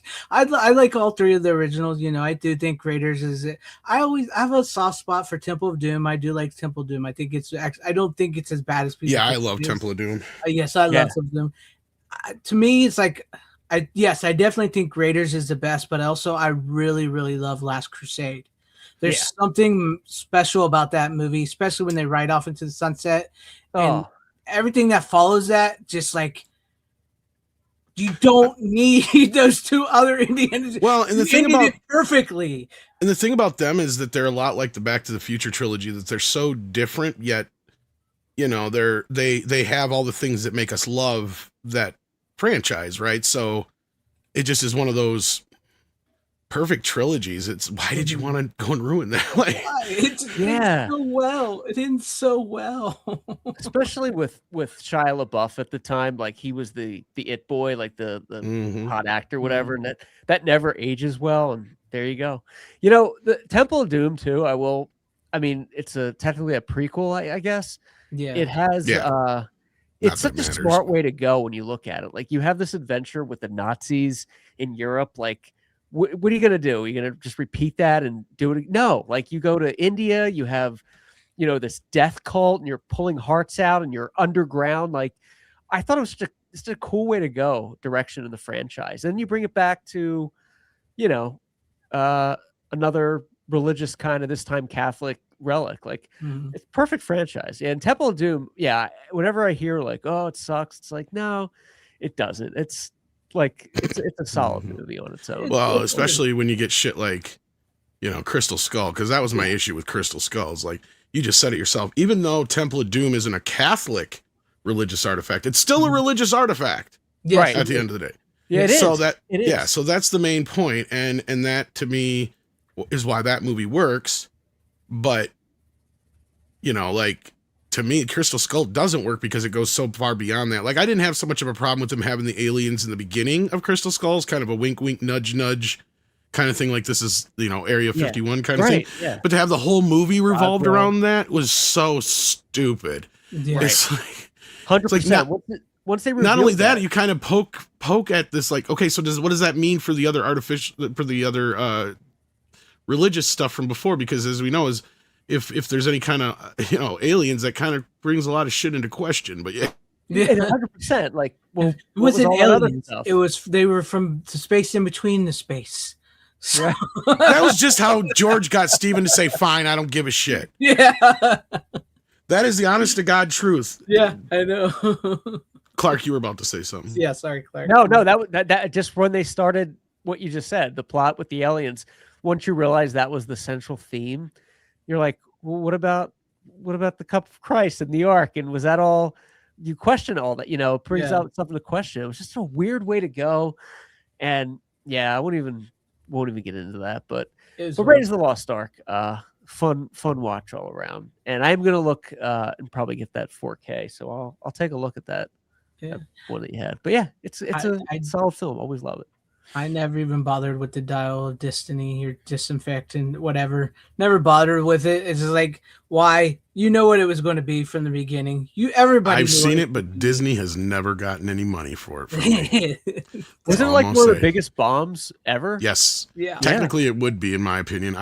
They haven't really updated that shit in a while, but I know somebody did not too long ago, and I think that was on the list. But I'm like, this list needs to be re-updated because there's still some shit missing here. Yeah. But that movie was, I believe, on the list from my memory. So Yeah, It wasn't good. I saw enough of it and heard enough about it where I'm like, I'm good. Last Crusade is where Indiana Jones is for me. So, One of the reviews I read before, I don't really read a lot of reviews, but the one before Dial of Destiny, before I saw it when it came out, was it's the first time Indiana Jones is underwater. Like that's a reason to see a movie. And I'm like, oh, what are we in for? And I mean, sure as shit, there's a scene where he's like scuba diving to some wreck, and you're like, great, like this is nothing happens underwater. You know, it's not like there's any kind of it's not Atlantis or something. It's just it was just really forced, you could tell. and I mean, I know they kill off his son off screen. Doesn't even get that is horrible. It's like, okay. And then he's getting a divorce, even though I don't think he does that actually at the end. He gets knocked out by Phoebe Waller. Yeah. And it's like, what the fuck? So it's like, no, I'm good. Thanks. I'm good. I don't need to see it. I think they relied too much on Karen Allen's character, Marion. Like she's a beloved character in Raiders of the Lost Ark, and then they forget about her. And then like Crystal Skull comes out and they're like, we remember you so fondly. It's like, you kind of didn't the last two movies in the 80s that Indiana Jones was in. But now, like, she's back. And then I'm on a happy that there's the one good thing about Crystal Skull is they do ended on a happy note with them getting married, which was, you know, that's kind of nice.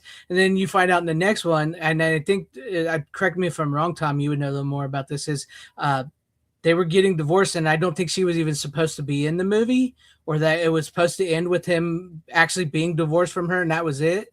I don't know. I think so. Like it was. I know there was some reshoots, and she's like, what feels in a very tacked on ending. Because like to me, like it still makes no sense that you're going to make this movie the way you do, and you have a time traveling element, and you kill off Indy's son, and you don't have it to where at some point he doesn't go and save his son. Yeah, exactly. That to me is like, are you fucking kidding? We may hate Mutt, but that does not change the fact that he's his son. Exactly. Like, and you can't do a character that dirty like that. Like, I mean, it's just, this ain't G.I. Joe, motherfucker. Like, you can't just get rid of Jai Courtney or whatever. Not Jai Courtney. You know what I'm talking about. Yeah, from G.I. Joe. Yeah. Joe. The other guy. Duke. Right? That you're talking about Duke from G.I. Joe? Yeah, but I can't think of his real name. Oh, the actor. He played Channing Tatum. Channing Tatum, that's it. Yeah, he played him in the thing, in the movie. God damn it, I ruined my own joke. Yeah, but I mean, exactly. And regardless, I don't know if Steven Spielberg in his new age would have signed off on that or not, because I know he did. You know, I don't think he would. If Mutt wasn't going to be in the movie, I don't think Steven Spielberg would have let him be killed off like that. I just don't. Regardless, even with how he is his own thing. Yeah, he could even just be in Vietnam and still alive. Why is it you had to kill him like that? Yeah, that would have worked too. You know. Well, not only that, that's the catalyst for them supposedly getting separated, right? Because Indy turned into an alcoholic, and Marion just took off on him or whatever. And it's just like, okay, like this is depressing as shit. And I'm sorry, anybody who said that intro was amazing. It's like, dude, it was CGI nonsense for fucking 25 minutes. And it was a ripoff of fucking The Last Crusade intro. Let's be real. Crystal Skull intro? No. I'm talking about the Dial of Dysentery. Oh, yeah, it was. Yeah, with the that whole train bit, yeah.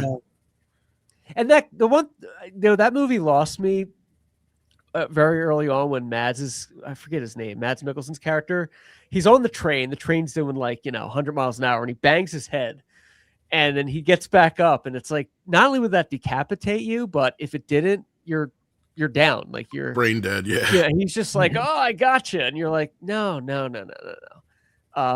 It's just, I don't know, it's so bizarre. And the time travel thing, which I do like better than the aliens, but that's still another. It is a problem though. Yeah, based on the whole canon. But yeah, good points for sure. Somebody said Well, that- like I said, if you're going to at least do it and you're going to introduce this idea that Indy lost his son and that's why he's all these things, well, you got to undo that shit if you got a fucking time machine. Like, no, I'm gonna stay back when you could die from diarrhea. It's yeah, fine. I'm not going to go back. Why would I want to do that? Well, you might. Lord, when it you would ha- save have my a heart son. attack. Well, we kind of have a time machine here. Yeah, but I got nothing to go back to. No. We got a time machine here. So we can go back to whenever shit went wrong for you and fix that. If anything, you could be corrupt and guess the lottery.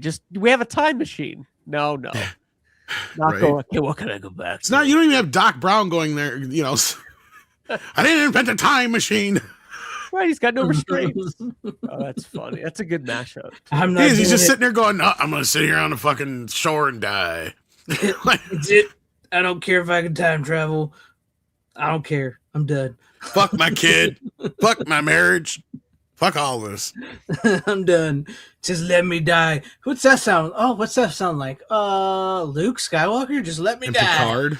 Or not Picard, but Luke Skywalker. Professor X. All that too. Yeah. Just goes waiting back for me and to makes fucking sure- die.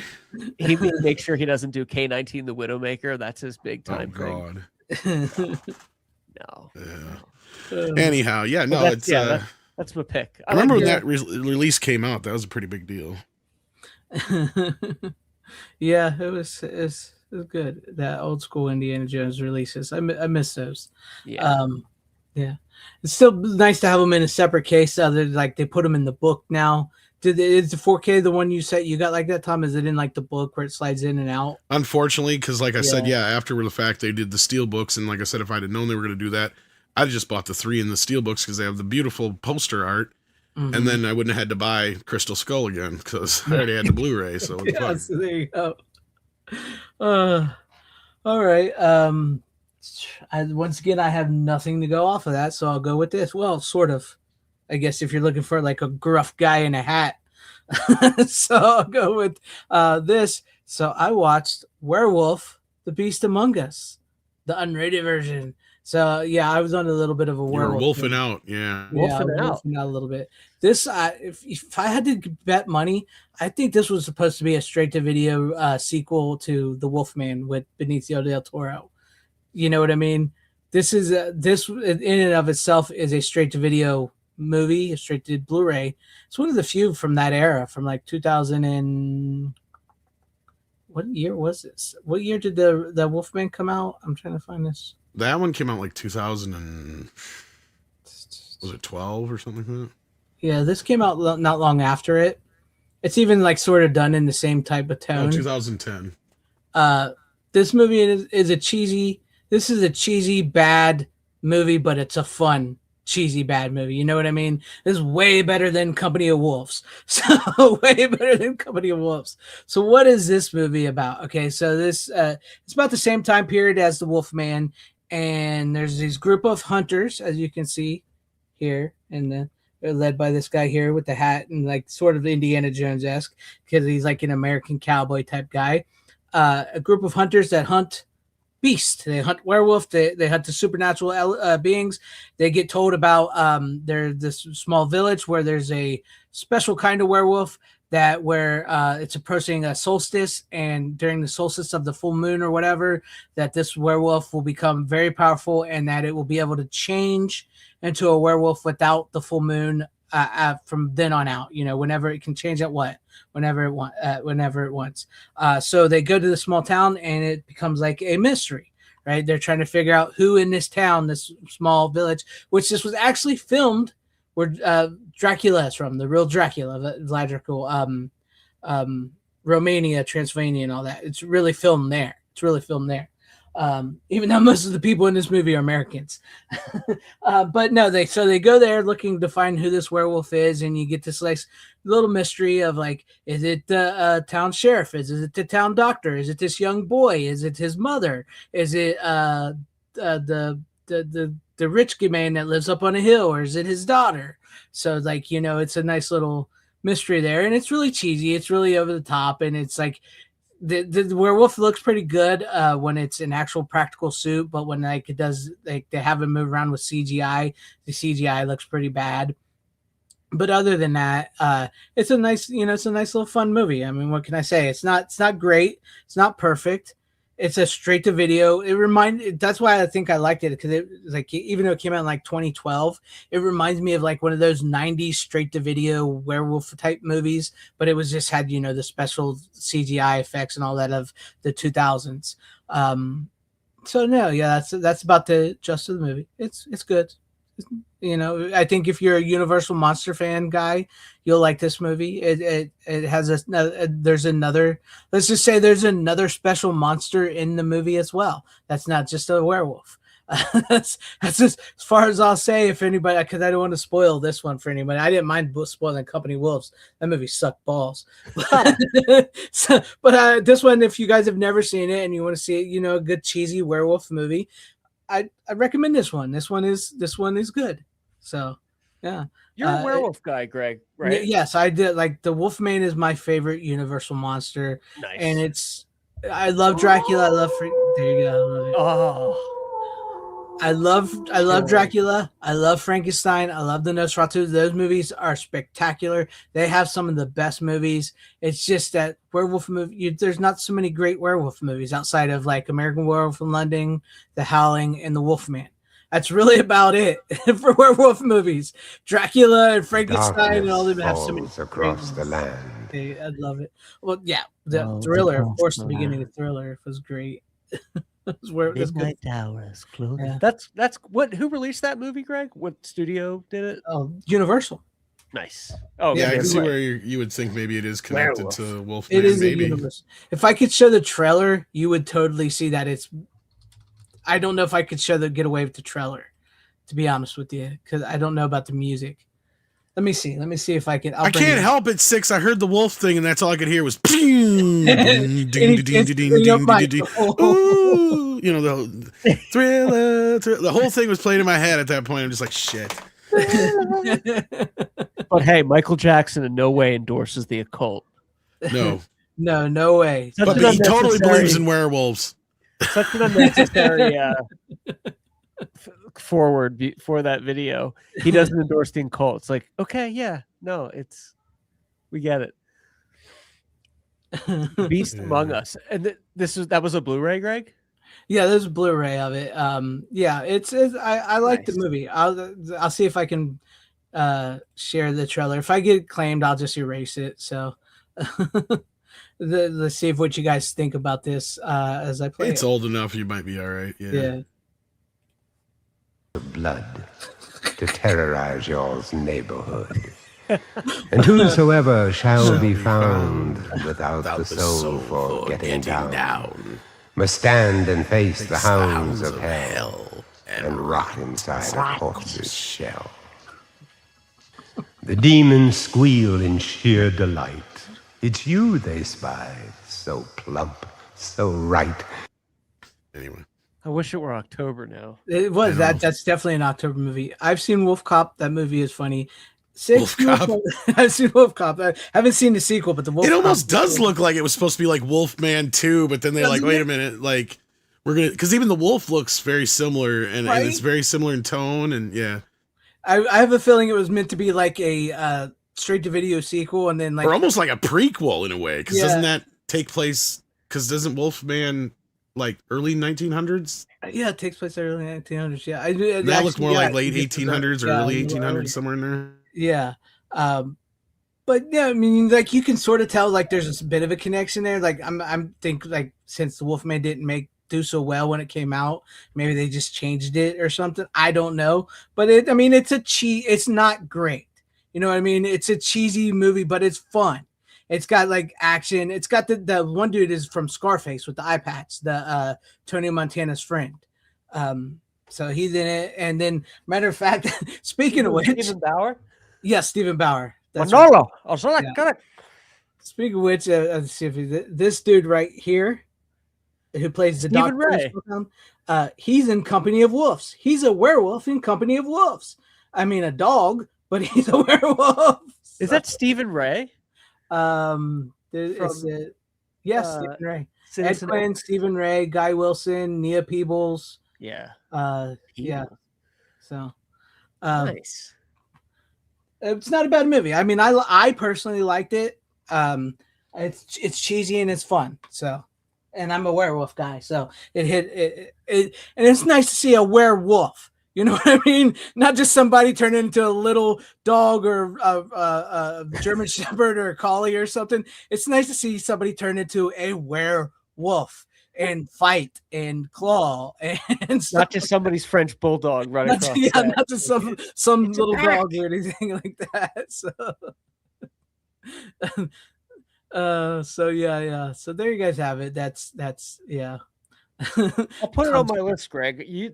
The movies that you say, it's a nice little horror movie, usually pretty great. That I hear on the show, so I'm gonna check that out. I've never seen New Moon. What's New Moon? Is that like a Twilight thing? That is, but she also asked if you'd seen the Red Riding Hood movie with Gary Oldman earlier. Oh, no, I have not. I'm sorry if I missed that. I have not seen that one. No, I've not seen that one. I didn't even know Gary Oldman made a Red Riding Hood movie. Red Riding movie with Gary Oldman. I didn't even know that. So, but no, I enjoyed this one. Check it out. If you're Universal Monster werewolf fan, I definitely recommend this. Like I said, there may or may not be another monster in this movie. I'm just saying. You'd have to watch it to see. Little All right. Easter egg. Yeah, there may or may not be. Maybe one of the hunters isn't what they seem. So, anyways, before I go too deep, who wants to go next? What do we got? I got 2 left. Tom, you got 3, I think, or do you have 2? I have 3. I'll hold off for a bit. I don't want to. Okay. I'm going to address real quick. Jeremiah Hembry's asked it a few times. I don't know about if John Constantine 2 has been put into production yet. I know last I knew they were still talking about it possibly happening, or it's been given the go-ahead for development or pre-production or whatever, but as far as I know, as of October last year, they still hadn't had a script ready yet. Yeah. 6, I just assumed. I honestly, honest to God, I just assumed, because I think I remember somebody said you were a Twilight fan once. That's really why I guessed it. So I have never seen not a one of those movies. So anyways, there you go about John Constantine. So who's you want to go, Tom? You want to do yours then, since Clark there's going to take a breather? Yeah, I can do one more. Or bounce off that. You did kind of you're stuck with like werewolves and stuff. And you're watching goofy B horror films. So I watched a goofy B horror film called Snakes on a Plane. Nice. That, believe it or not, I'd never seen before. We finally got a 4K from Arrow. What did you think? Good, Bad, and the Ugly. Okay. I liked the movie a lot. I expected it to be a piece of shit, and I was surprisingly surprised by it. You can definitely tell the reshoots.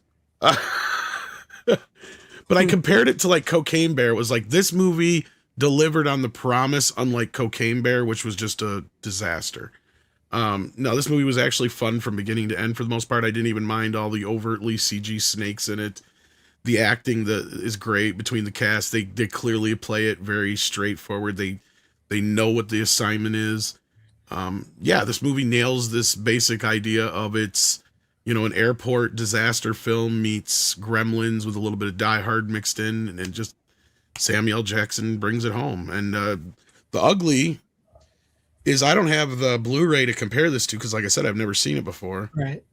But you can definitely tell this is a 2K up convert. Now, it probably does look better than the old Blu-ray, but I'm at this point where I understand that you can't probably do only so much with CGI effects, but that doesn't mean you can't scan the rest of the film in 4K. Like, that's where I'm getting really bothered by some of these films, and they really need to.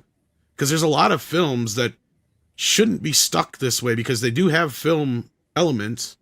They were just scanned back in the early aughts, and they look like it. Like Kill Bill is a great example of how shitty that movie looks. Jason X. Jason X is another grand example. Yep. Yes. And they need to go back and just rescan these films properly. And I get it. Some of these shots are never going to look good. It's just the way it is. But look at movies like Spawn, where I said the parts that weren't CG looked amazing. right? Even the frighteners, even the CG elements, they managed to make them look good enough, whatever they did, that I didn't even notice a downgrade when it would go from one shot to the other on the frighteners 4K master that I have. So Right. again, like I stretched myself to kind of try and understand this idea of why they keep doing this and why they won't go the extra mile or do the extra work, especially if some of these boutique companies are willing to. And I got to imagine that, you know, in most cases, Arrow would be one of those companies that would, you know. So You would think. no, I thought it was kind of fun, and I can recommend it. As far as the 4K aspect, though, I wish I had the Blu-ray to compare it to, so I could tell you if it's worth the upgrade or not. Right, basically, right.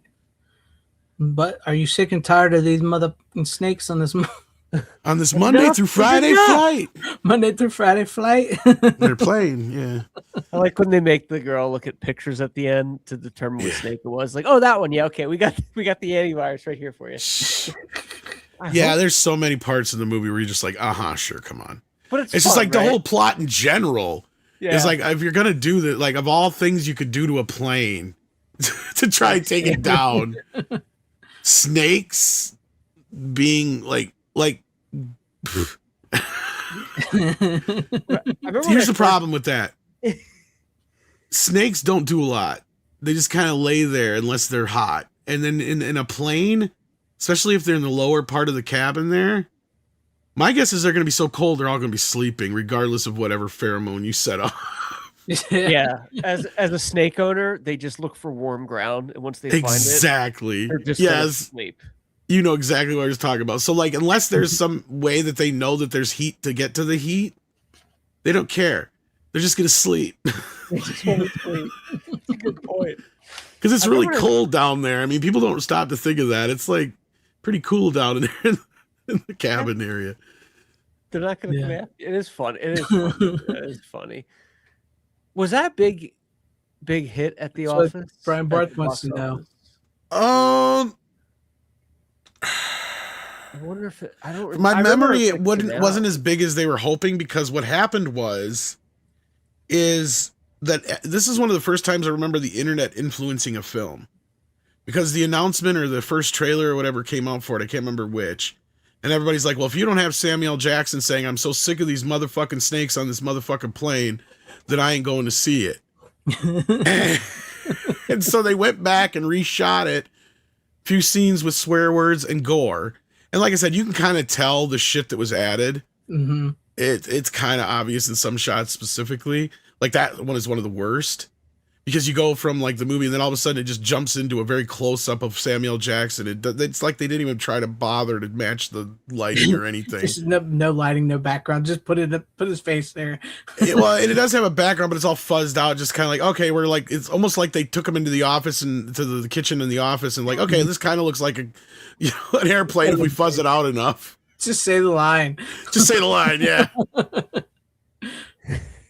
Look who shows up and wants. Oh, Runner's here. The good one, the good son. Now the show's going to go from 2 hours to 5 hours.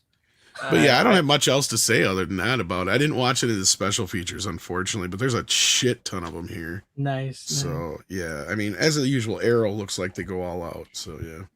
Cool. Runner. It's a good call. Well, you Hello. want Runner? Yeah. I have a movie. You do. You want to do it? Yeah. Is it a Nolan film or a Snyder film? No, it's none of those. Okay, good. Okay, we're already one Ridley step ahead. No. This is a Oh yeah, Ridley Scott. No, Ridley. no. I'll go ahead, Runner. So All right, it's Debbie Does Dallas. So I rewatched a movie that Greg and Tom liked, and I don't. Oh gosh, Debbie You Does know Dallas. what? You know what movie that is? Debbie Does Dallas Part 2. I did see a part 2 of this movie. Oh, Mortal Earlier Kombat. You today. mother Mortal fucker. Kombat again. Motherfucker. He ruined one of my picks. Oh, you had it too. Really? You had it too. Oh, you don't have the steelbook though. Got it. Oh my gosh. No, but I'm going tomorrow, asshole. Andre saw it fucking Friday. I went to a fan screening. Yeah, we didn't get any around here. I was pissed. Oh, okay, so, that's That's probably why. There was only one in Chicago, so that makes sense. Yeah, I probably could have went to that actually, but I, I like the money. Michelob Ultra in the back. I'm drinking one too. Cheers to you. Oh fuck! I didn't know I had that right Yep, there. Mom's Yeah, watching. all your stuff in your pee jars too. And I still don't dislike this movie as much as everybody else does. I watched it again last night, and I thought it was fine.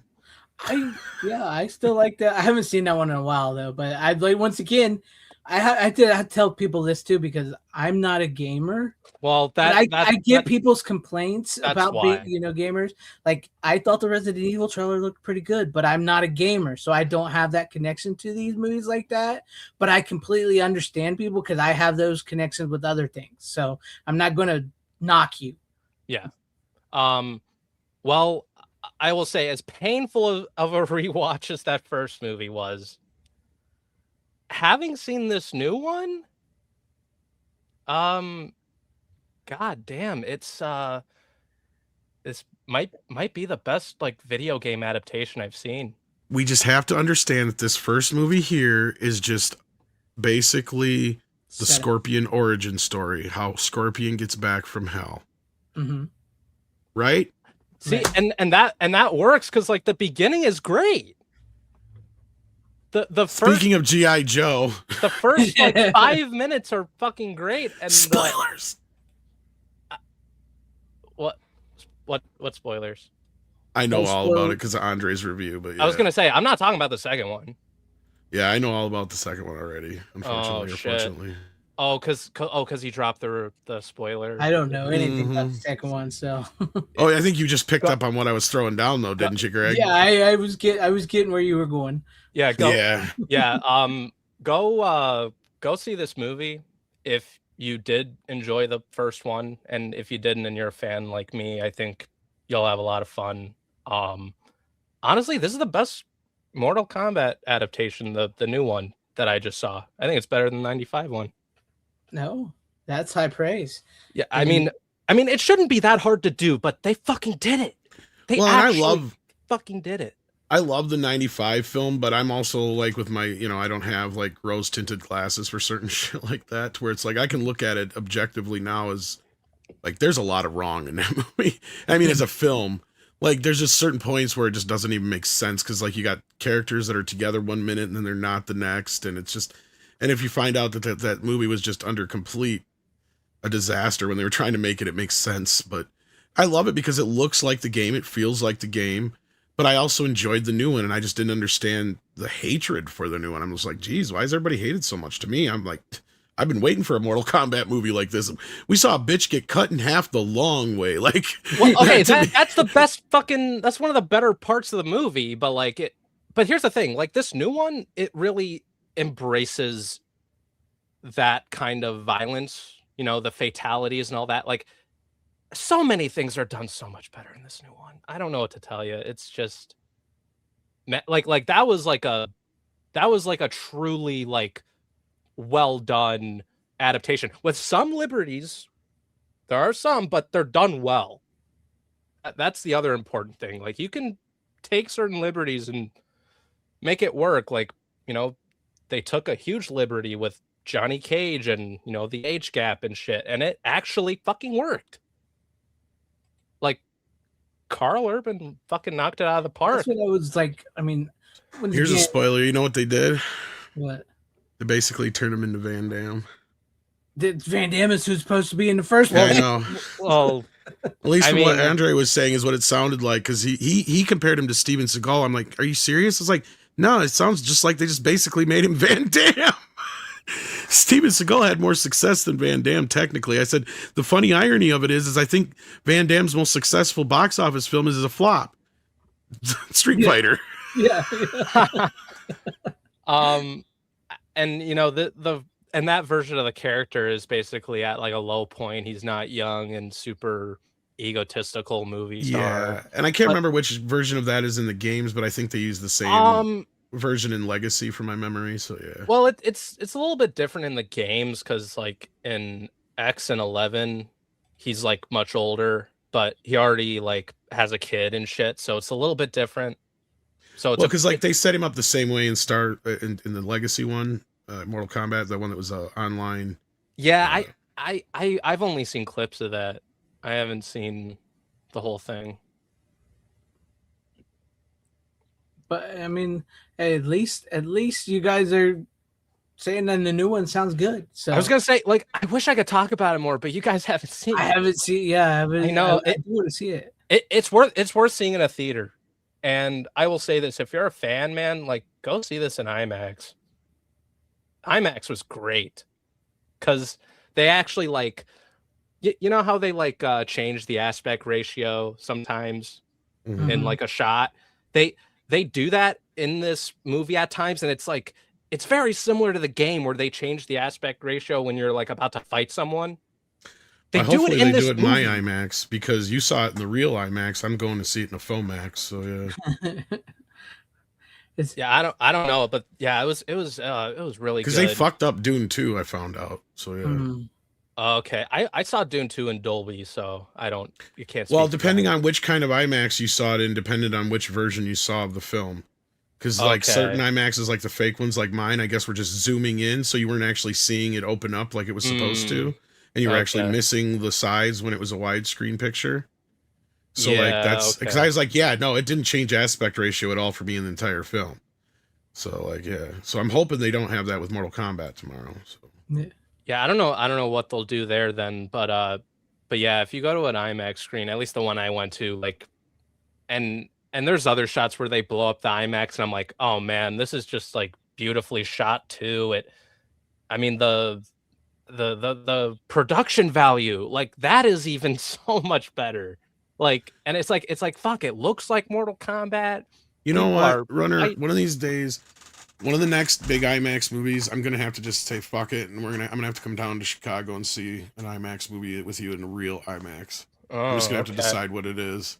I know It's probably they're it's too late now probably to do Mando, but yeah, not that I'd really want to do it for that one. yeah, I remember seeing a billboard and they played a trailer for that one, You and guys go watch the Odyssey together. maybe. The more I see of that, the less I want to see it. I know. I It looks got Not channeling your inner homers there. but people don't like Cole because he's an unnecessary character that is literally plot armor. yep. And I don't know what happens in the second movie. I don't want to know. I'm not gonna say And anything. so yeah, but I was sort of picking up what Tom okay, was laying down. So In relation to the first one, to answer this question, the reason why people don't like Cole, specifically the hardcore fans like me, is because okay, so the whole idea of the character is, oh, he's supposed to be the audience that is taken into this world of Mortal Kombat and stuff, even though it's not a great representation of what the concept of it is. But like rewatching it, it's like, yeah, like it's that whole idea that they just had for that character being the perspective of the audience just didn't work. It was that, like, that really didn't work, and you know they change it a little in this one where you're following two characters in particular that are prominent to the games. It's like it's more their movie. I don't know if I should. Well, it's a Johnny Cage Katana movie, pretty much. I guess I can say that. all right. Well, I don't know if you guys any final words or anything you want to say on it before. I mean, I don't know. I mean, I Get brought over here. Over here. Yeah, no, it's fun. The new one's fun. I know I should be talking about the first one technically, but yeah, I only I brought get on. it. You're excited you saw the second one. You want to talk about it, but you can't. I So know. I get it. Well, Flawless I can't. victory. I can't give out spoilers. I'm not gonna tell you who gets killed or any of that shit. But like, I will. Everybody dies. Here's what happens at the end. No, and also like the stages, like the fighting stages, really fucking cool. Like really Nice. awesome. Like I'm like yes, like this is Mortal Kombat. Like when they play the gong in the beginning of each fight, it's like, oh yes. Yeah, like it just it captures the right vibe, and I'm like, Round yes. one, fight. like this is what we were looking for right here. And the movie's obviously not fucking perfect, but it's easily the best like adaptation we've gotten by far. Nice. All right. Well, glad to see you brought Now that that on. he and stole talked my to next you. to last one, I only have one Told you left that's now. next Yeah. one. But we do have some super stickers. We have a rainbow from Rainbow Six, and then we also I have a have feeling she's calling us gay, we have a peach from and she's Six, calling us asses. and then we have a shit emoji by She's calling us poop. Six, and then Barry the Music Man also gave us a poop emoji. He just gave us a pooper And sticker. Six. He's probably not meaning anything. Yeah, super by it. stickers. Yes. So there we Pooper have sticker. those. And just for that, I will give you guys, since we're talking Star Wars again, and I love this clip. Damn,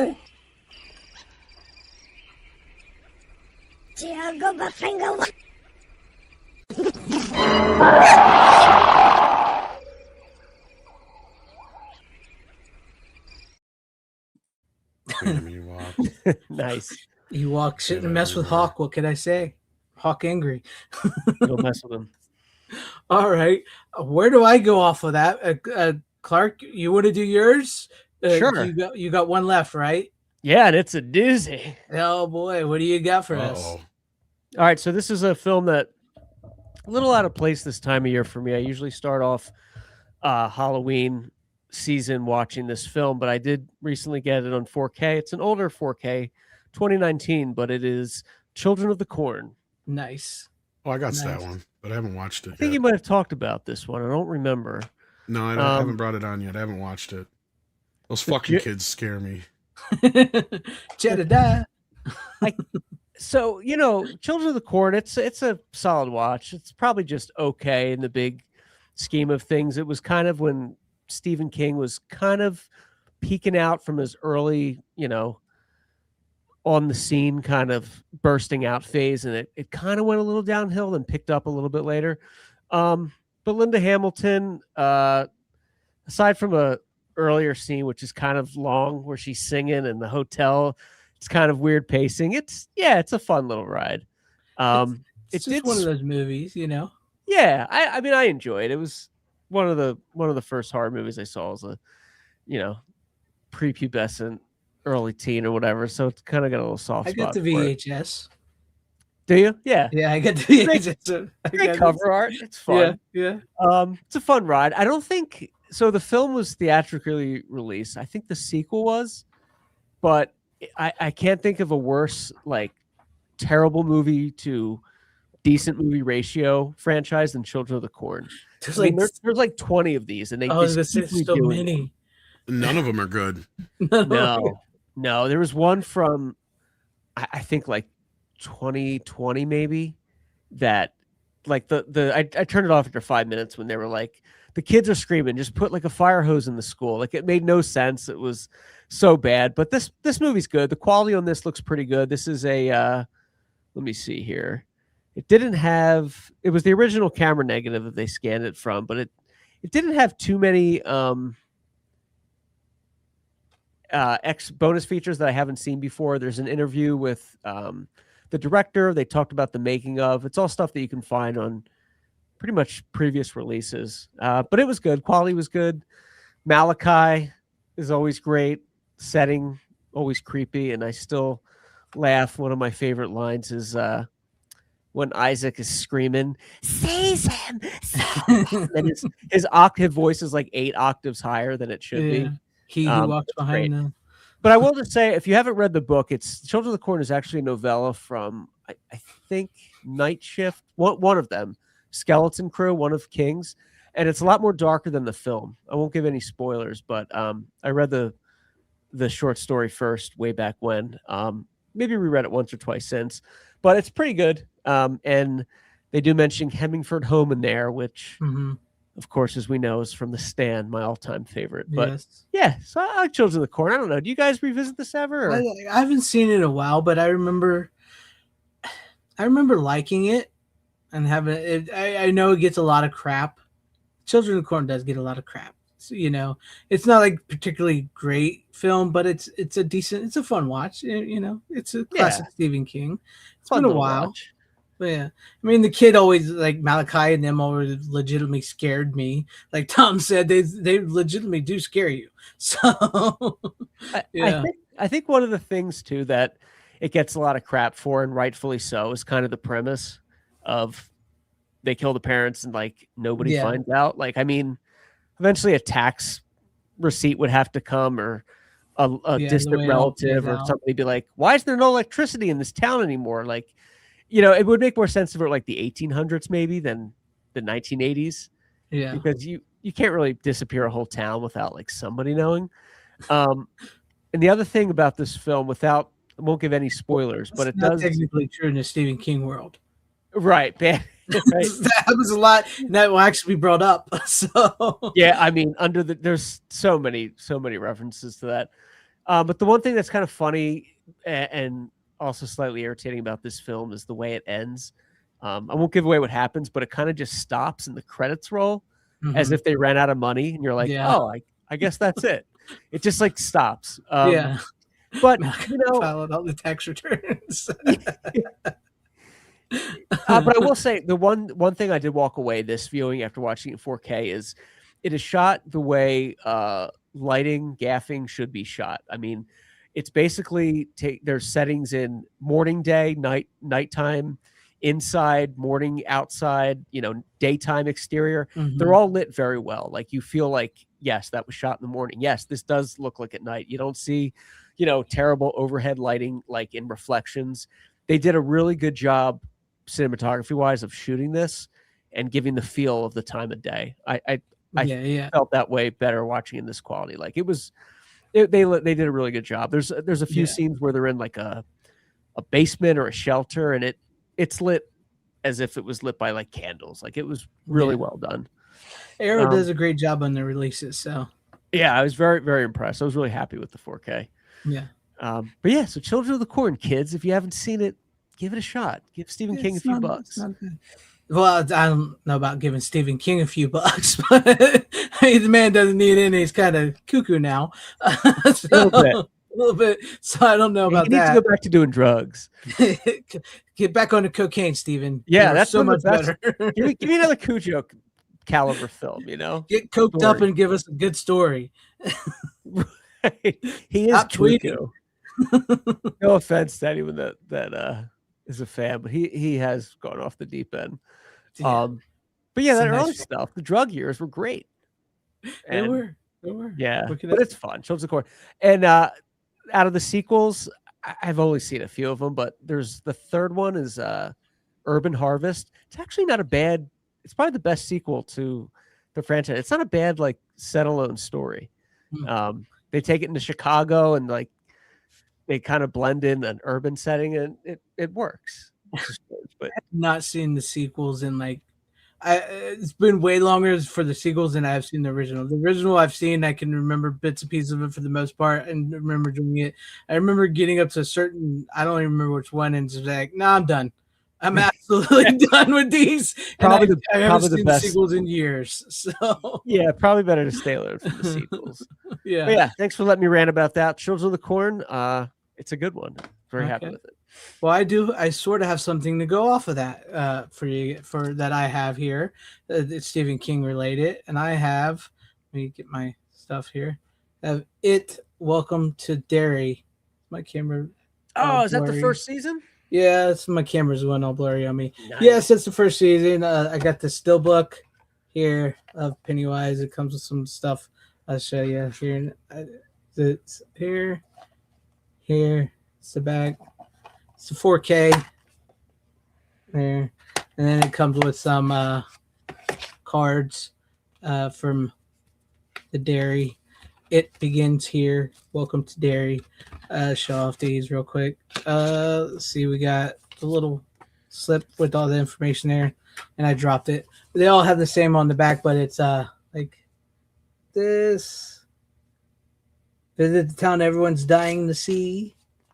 Oh, that's cool. It's a great theme music too. Yeah, and the pickles, and then the cornflakes, Pennywise cornflakes.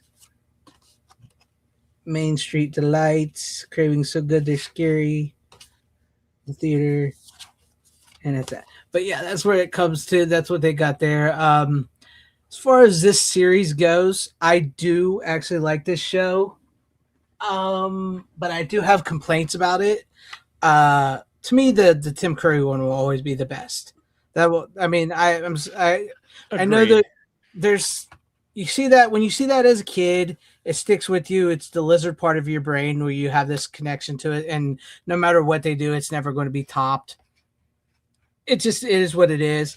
I actually did like it chapter 1. I thought it chapter 1 was really good. I thought it chapter 2 sucked. Was overly bloated. The unnecessary changes, unnecessary flashbacks. Um, it Welcome to Derry is definitely more in line with it chapter 1. The two biggest complaints I have about this series is the CGI, which is one of the complaints I had about the movie, especially the second movie. The CGI is way overdone, and a lot of it looks like shit. Like there's a scene in one episode where it's like a flashback, and it's one of the forms that Pennywise was beforehand, and it looks straight out of like 90s Xena Hercules CGI.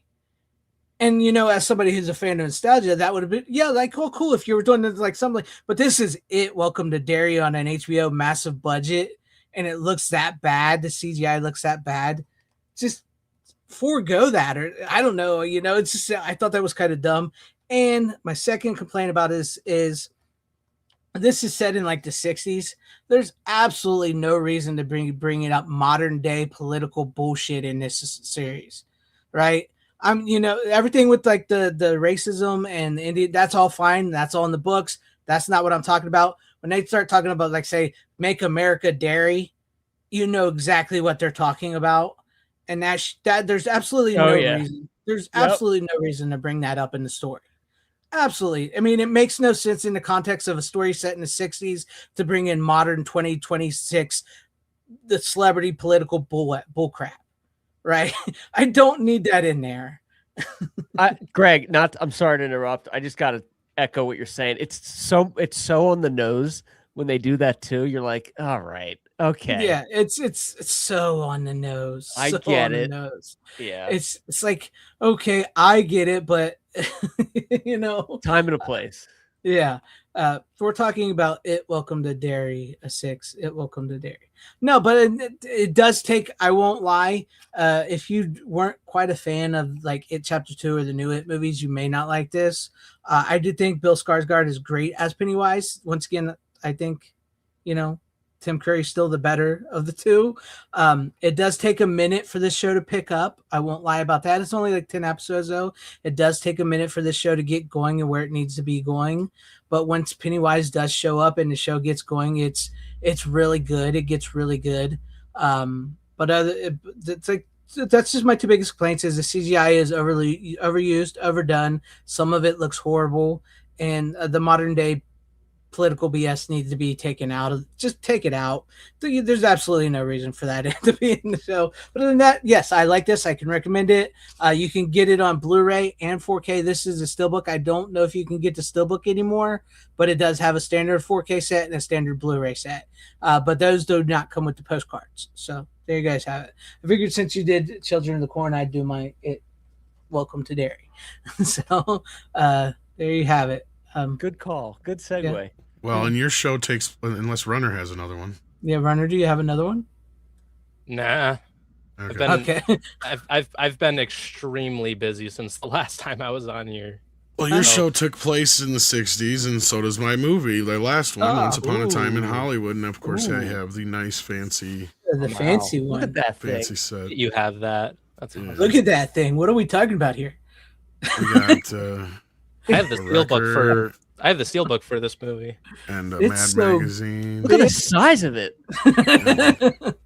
That's what she said. That's what she And said. a poster, Oh my gosh. one of Rick Dalton's posters. So yeah, no, it's a Nice. great set here, and I hope we soon get the extended cut on Netflix that we were supposed to, and I can't wait for the sequel coming soon. So yeah, no, it's a great film. It's great. Every time I watch it, I love it more and more. I mean, Tarantino just rips it up. So yeah, it was a mini record album actually. It's the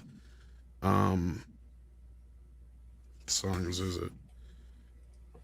I was mad because I thought the way it makes it look is it looks like it's the song that Rick sings in the show, in the movie, but it's not. It's actually Bring a Little Lovin' by Los Brovos and some other song on the soundtrack. I can't remember what. Oh wow, look at that. Yeah. Good Thing by Paul Tom, is Revere that and the the Sony Raiders. release that they sell on like Walmart and Amazon and stuff? I think I got it from Amazon as like a deal, I whatever it get was when that. it first came out. I don't know. that I don't know record- if it's still available or not. Wait, was that disc, the record looking disc, the actual 4K? No, that was just a record. That's just a single of those two songs from the soundtrack. But The it's movies a are the ones that playable, look like 45. Yeah, it's an actual record. Yeah, and then Oh wow. this is the movies. They're on reel. They look like they're on reels. Oh, that is cool. Yeah. So yeah. It is such a good movie. I know we've talked about it a lot before, but I don't care what anybody says. I know some people say it's overrated or whatever, but I think there's just something special about this movie, and I don't know what it is, that we're like, if it's on TV or if I have the disc or something, I'll just start watching it and I can't stop. It's so good. All the performances, all the acting, the story, where it goes, the music, the feel, the look. It's a spectacular film. It is. I Yeah. agree. Go ahead. Me? Whoever was gonna say talk. something. Yeah, I- whoever's- I was just agreeing. That's it. Oh. I was gonna say, yeah, I love this. I love this fucking movie. It's fucking great. I saw it in 70mm over the summer last course year. Oh, you that's did. cool. It was awesome. Music Box, man, it's great. Look it up. Nice. But yeah, no, maybe it was Best Buy. You're right, Barry. Now that I think about it, it was that long ago. It could have been, yeah. Yeah. Too bad what's wasted in a Tarantino movie. Yeah, I don't know if that's what she said. Yeah, I don't get. Maybe the song or something. I don't know. I don't know. Yeah. No, I hope he does do his 10th film. I think maybe he's, we'll have to wait and see what he does. Isn't So, Isn't he working on a play right now? Yeah, he's doing a couple different things. Yeah. Yeah. Yeah, I just saw that like Sony was like backing him up on that, so he's still working with Sony on that because Mhm. they love Once Upon a Time, so all that type of stuff. But yeah, I hope he makes his 10th film. That'd be cool. Yeah, but go ahead, Tom. Yeah. Well, I mean, I brought it on before, but I mean, it looks great. It's shot on film, unlike most newer films. Mm-hmm. It should have won Best Picture. It's got some of the best Leonardo DiCaprio freakouts in it. Probably one of his best performances altogether. And everything he does turns into a meme. Yep. Yeah, most of those memes from this movie are great. Yeah, Yeah.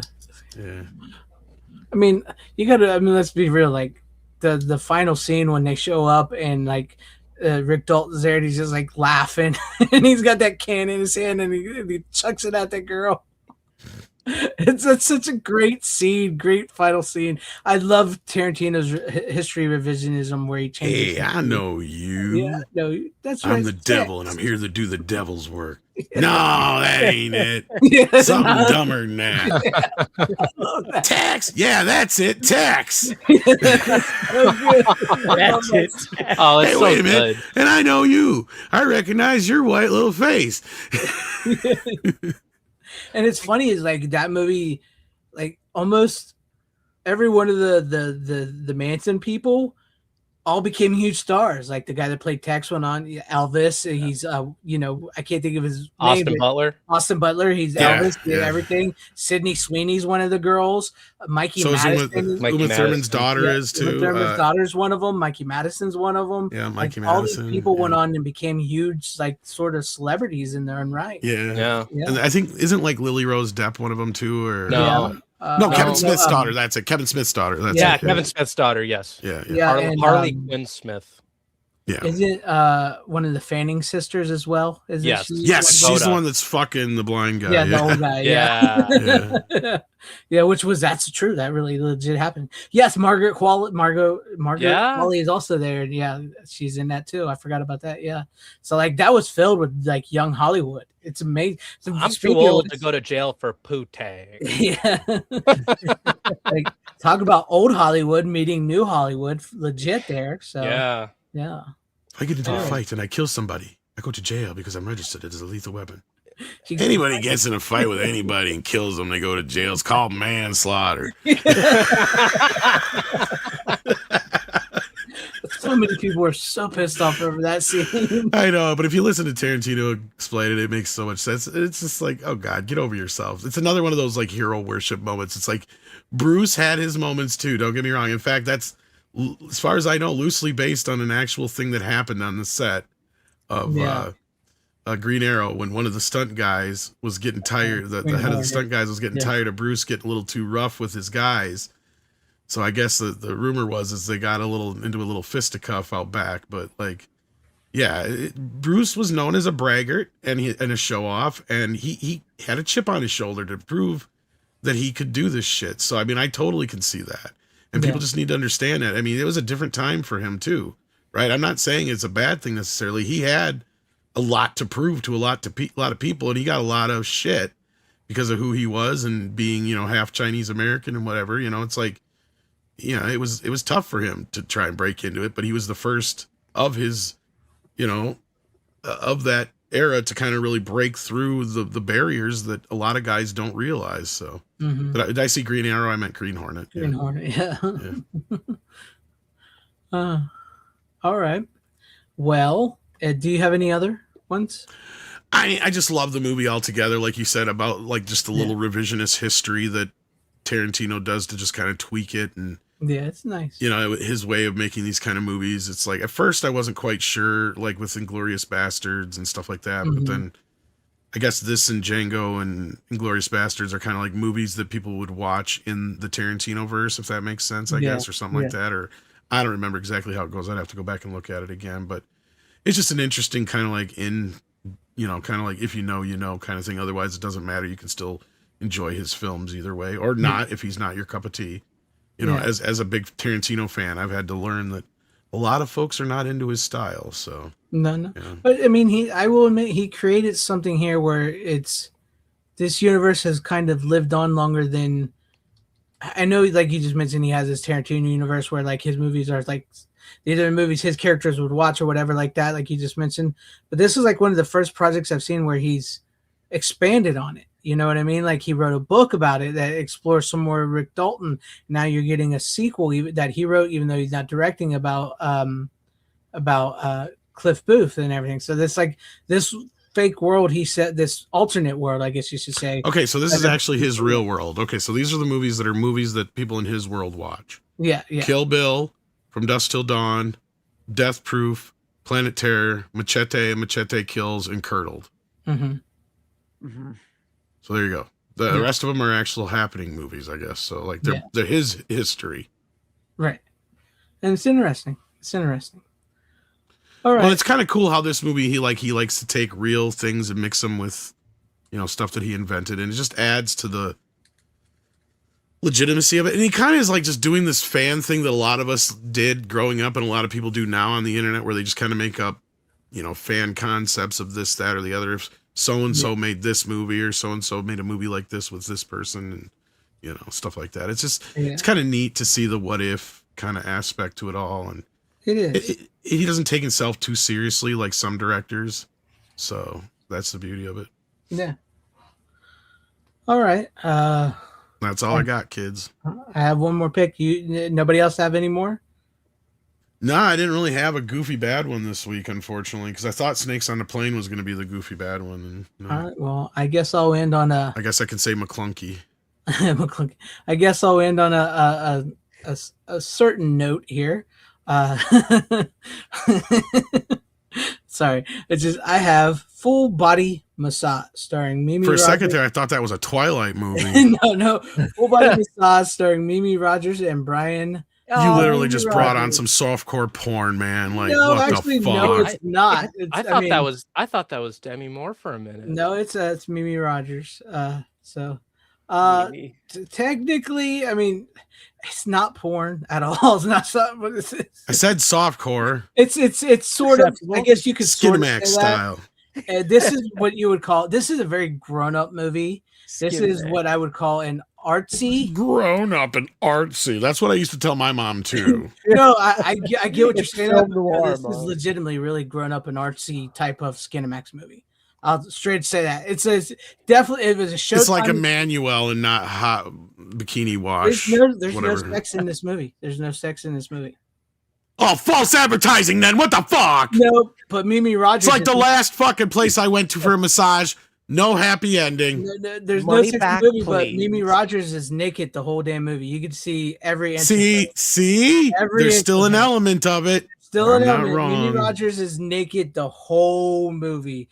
Once she gets home and takes off her clothes, Ooh, you get and she has gigantic titties, man. yeah. So, but no, what this movie is really about is about these two people because her normal masseuse, who is a young guy who she's been fooling around with, takes the day off, and Brian Brown, who's an older Australian guy, shows up to give her masseuse, and they don't get along right off the bat. And it's basically the intimacy is them two having this adult conversation while he's massaging her naked body. And what I mean by adult conversation is like between men and women, the differences between men and women, what they've done in their life and where they're at and who they've dated and Like taxes and stuff. Yeah, well, no, not really quite taxes, but like relationships and why they chose to like she's a businesswoman and he's a masseuse, and why they chose this job and why they're doing this, and it's like it's like a battle of the sexes type thing. That's what I mean by it's a very grown up movie, because yes, it's presented to you as a Skinemax style film with her being completely naked and everything, but as they talk, it's very like 90s men are from Mars, women are from Venus type stuff. And I actually really found myself enjoying the movie because I was getting it to honest. I'll be straight. I won't lie to you. I was getting to the movie so I could see Mimi Rogers naked. That's why I bought the movie. It's a good reason for me. That's why I bought it. And Yeah. and so, but as I was watching the movie, I was actually enjoying the movie and the conversation that they were having, because this movie is directed by the man who directed The Man Who Fell to Earth with what's his name, David Bowie, and a movie called Walkabout. So he's like an actual real director. So, but no, I've really found myself watching it, and it's like I was thinking to myself, outside of the fact that it's meant to be like this nude. Wait a minute. This movie tricked me into watching an artsy fartsy film with nudity. We literally you couldn't make a movie like this nowadays. It's more like sounds like a dinner with Mimi, but only with a massage instead of a dinner. sort of. Dinner with But Andre. But I found myself actually enjoying this movie and watching this this character study of these two people who first seem like they don't like each other and that they're very different on the opposite ends of the spectrum, to come together at the end of the movie and realize they're very similar and there's something budding there. Really, by the end of the movie, you can clearly tell they have this is going to continue. It's going to continue, maybe possibly more than just masseuse and masseuse or whatever you want to call it. So no, but not. I actually really massagee. I actually enjoyed the plot. I actually enjoyed it because it had a plot. It actually had a plot because it talks about when she's first presented to you, you think she's like, oh, she's this jaded businesswoman who hates what she does, and then as the movie unfolds, you realize no, she doesn't. She's not a jaded businesswoman. She doesn't hate what she does. She likes what she does. She likes being a businesswoman. She likes buying shit. She likes being naked. So you learn this about her, and then him, you think he's this aging hippie type guy who's into this mumbo jumbo stuff, and you find out he was actually in love with a Native American woman who taught him all this, and she died, and he never really recovered from that, and he was a rich kid himself, and stuff. You see this? I actually paid attention to the movie and the characters and the plot, and you would pass the test. Yes, it lures you in with, hey, guess what? Here's Mimi Rogers, and she's got these gigantic titties, and she's completely naked. But when you're watching it, you find yourself actually enjoying the story and the characters as it unfolds in their flashbacks. So, hey, wait a minute. This erotica has artistic integrity. Wait a minute. It's actually a good film with a good story and a script and a direction that actually works. So, yeah. So, no, it's much more than your average Skinemax film. It's definitely not for everybody. I will say that 100%. Not everybody's going to like it. But I found myself really liking it. So what can I say? I enjoyed it. I enjoyed the film, and not just solely because there was boobs. It had a little something extra. It had a little something extra. It made you think, and it made you. I enjoyed that. I mean, like we don't see that in a lot of movies nowadays, where it's like this actual, like the stuff they say about men and women, you can't do nowadays because what's a man? What's a woman? What is a woman? Can you define a woman? I know it's crap. You know what I mean? And this, yeah, this movie has very clearly defined what a man and what a woman is, and you know how they're not, how men and women are not so different than what they seem. That's really what they're getting at by the end of this movie. So that's what can I say about it? and you need films like that, you know, you do. Look at it. Was this a I'm sorry, was this a 90s film? It was a 90s film. Yes, okay. It was a Showtime movie. It was made for Showtime. It's from 1995. So it's my right. 6. Man, I'm too old for that stuff. So I just love that one of the plot lines is after her regular masseuse, like not just a masseuse, but like she has a regular one. Yeah, she's a rich woman. She's a rich woman, and it's funny. It's like she, like as it goes on, because she's waiting for this. He's a younger guy than her. She's clearly like supposed to be late 30s, probably 40s. I would say late 30s, and he's supposed to be like in his early 20s. And she like, basically as you goes on, you could find out she lets him do things to her while she massages him. And what he tells her though, like the Brian Brown, when he shows up, he's like, he's gay. You know he's gay, right? She's like, oh. You know, so like takes her by surprise. Oh. So like, oh, and so like she didn't realize that. So like, and then that's where like the story, like some of the stuff, like I'm saying, is like you really cannot get away with in movies today between men and women and the discussions they have about people like that and themselves and what they've went through and all that. So you know, what can I say? I actually enjoyed the movie. I did. I didn't think I would once it started because I was thinking honestly, I was tricked.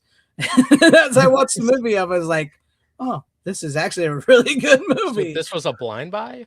No, I vaguely remember seeing this a long time ago, but I don't think I've ever actually watched the whole. I vaguely remember because of Mimi Rogers seeing her boobs, so from years and years ago, and I don't think I ever actually watched the movie. So then I bought it, and I was like, I was happy. I was happy with it.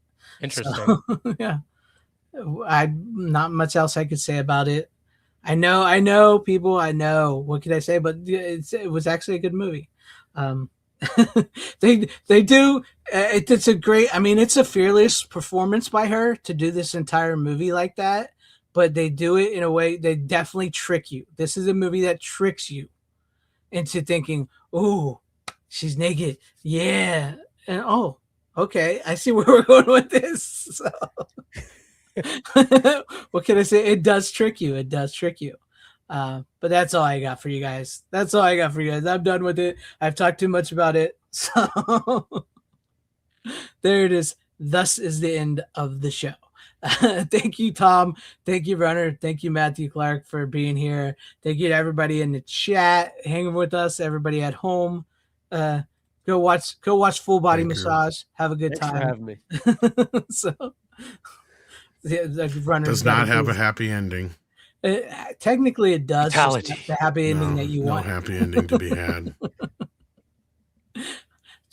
Trust me, I think Brian Brown had a very happy ending because he got to touch Mimi Rogers naked for like 2 hours. Oh no, that's called like torture because you can't finish. You got to go home and jerk the chain off. You're like fucking like. Even Mimi didn't get her happy ending. What the fuck? No, right. And that's why she was so ornery in the first place. She's like, I was down for some deep dicking. She was. What actually, the fuck? She was down for it because that's what I could tell from the story. I was paying attention. Yeah, I was like, yeah. So, but no, I mean, but what she gets is some deep conversation that by the end of the movie, you're like, okay, I get this. So. Yeah. I know that's what I'm saying. Not everybody's gonna like it, but I enjoyed the movie. I actually, I enjoyed it. But anyways, thank you, Todd. Thank you, Reddit. Thank you, Matt, and everybody in the chat, everybody watching home. Like, share, subscribe. And as always, you don't have to go home, but you can't stay here. How you doing? Bitches leave.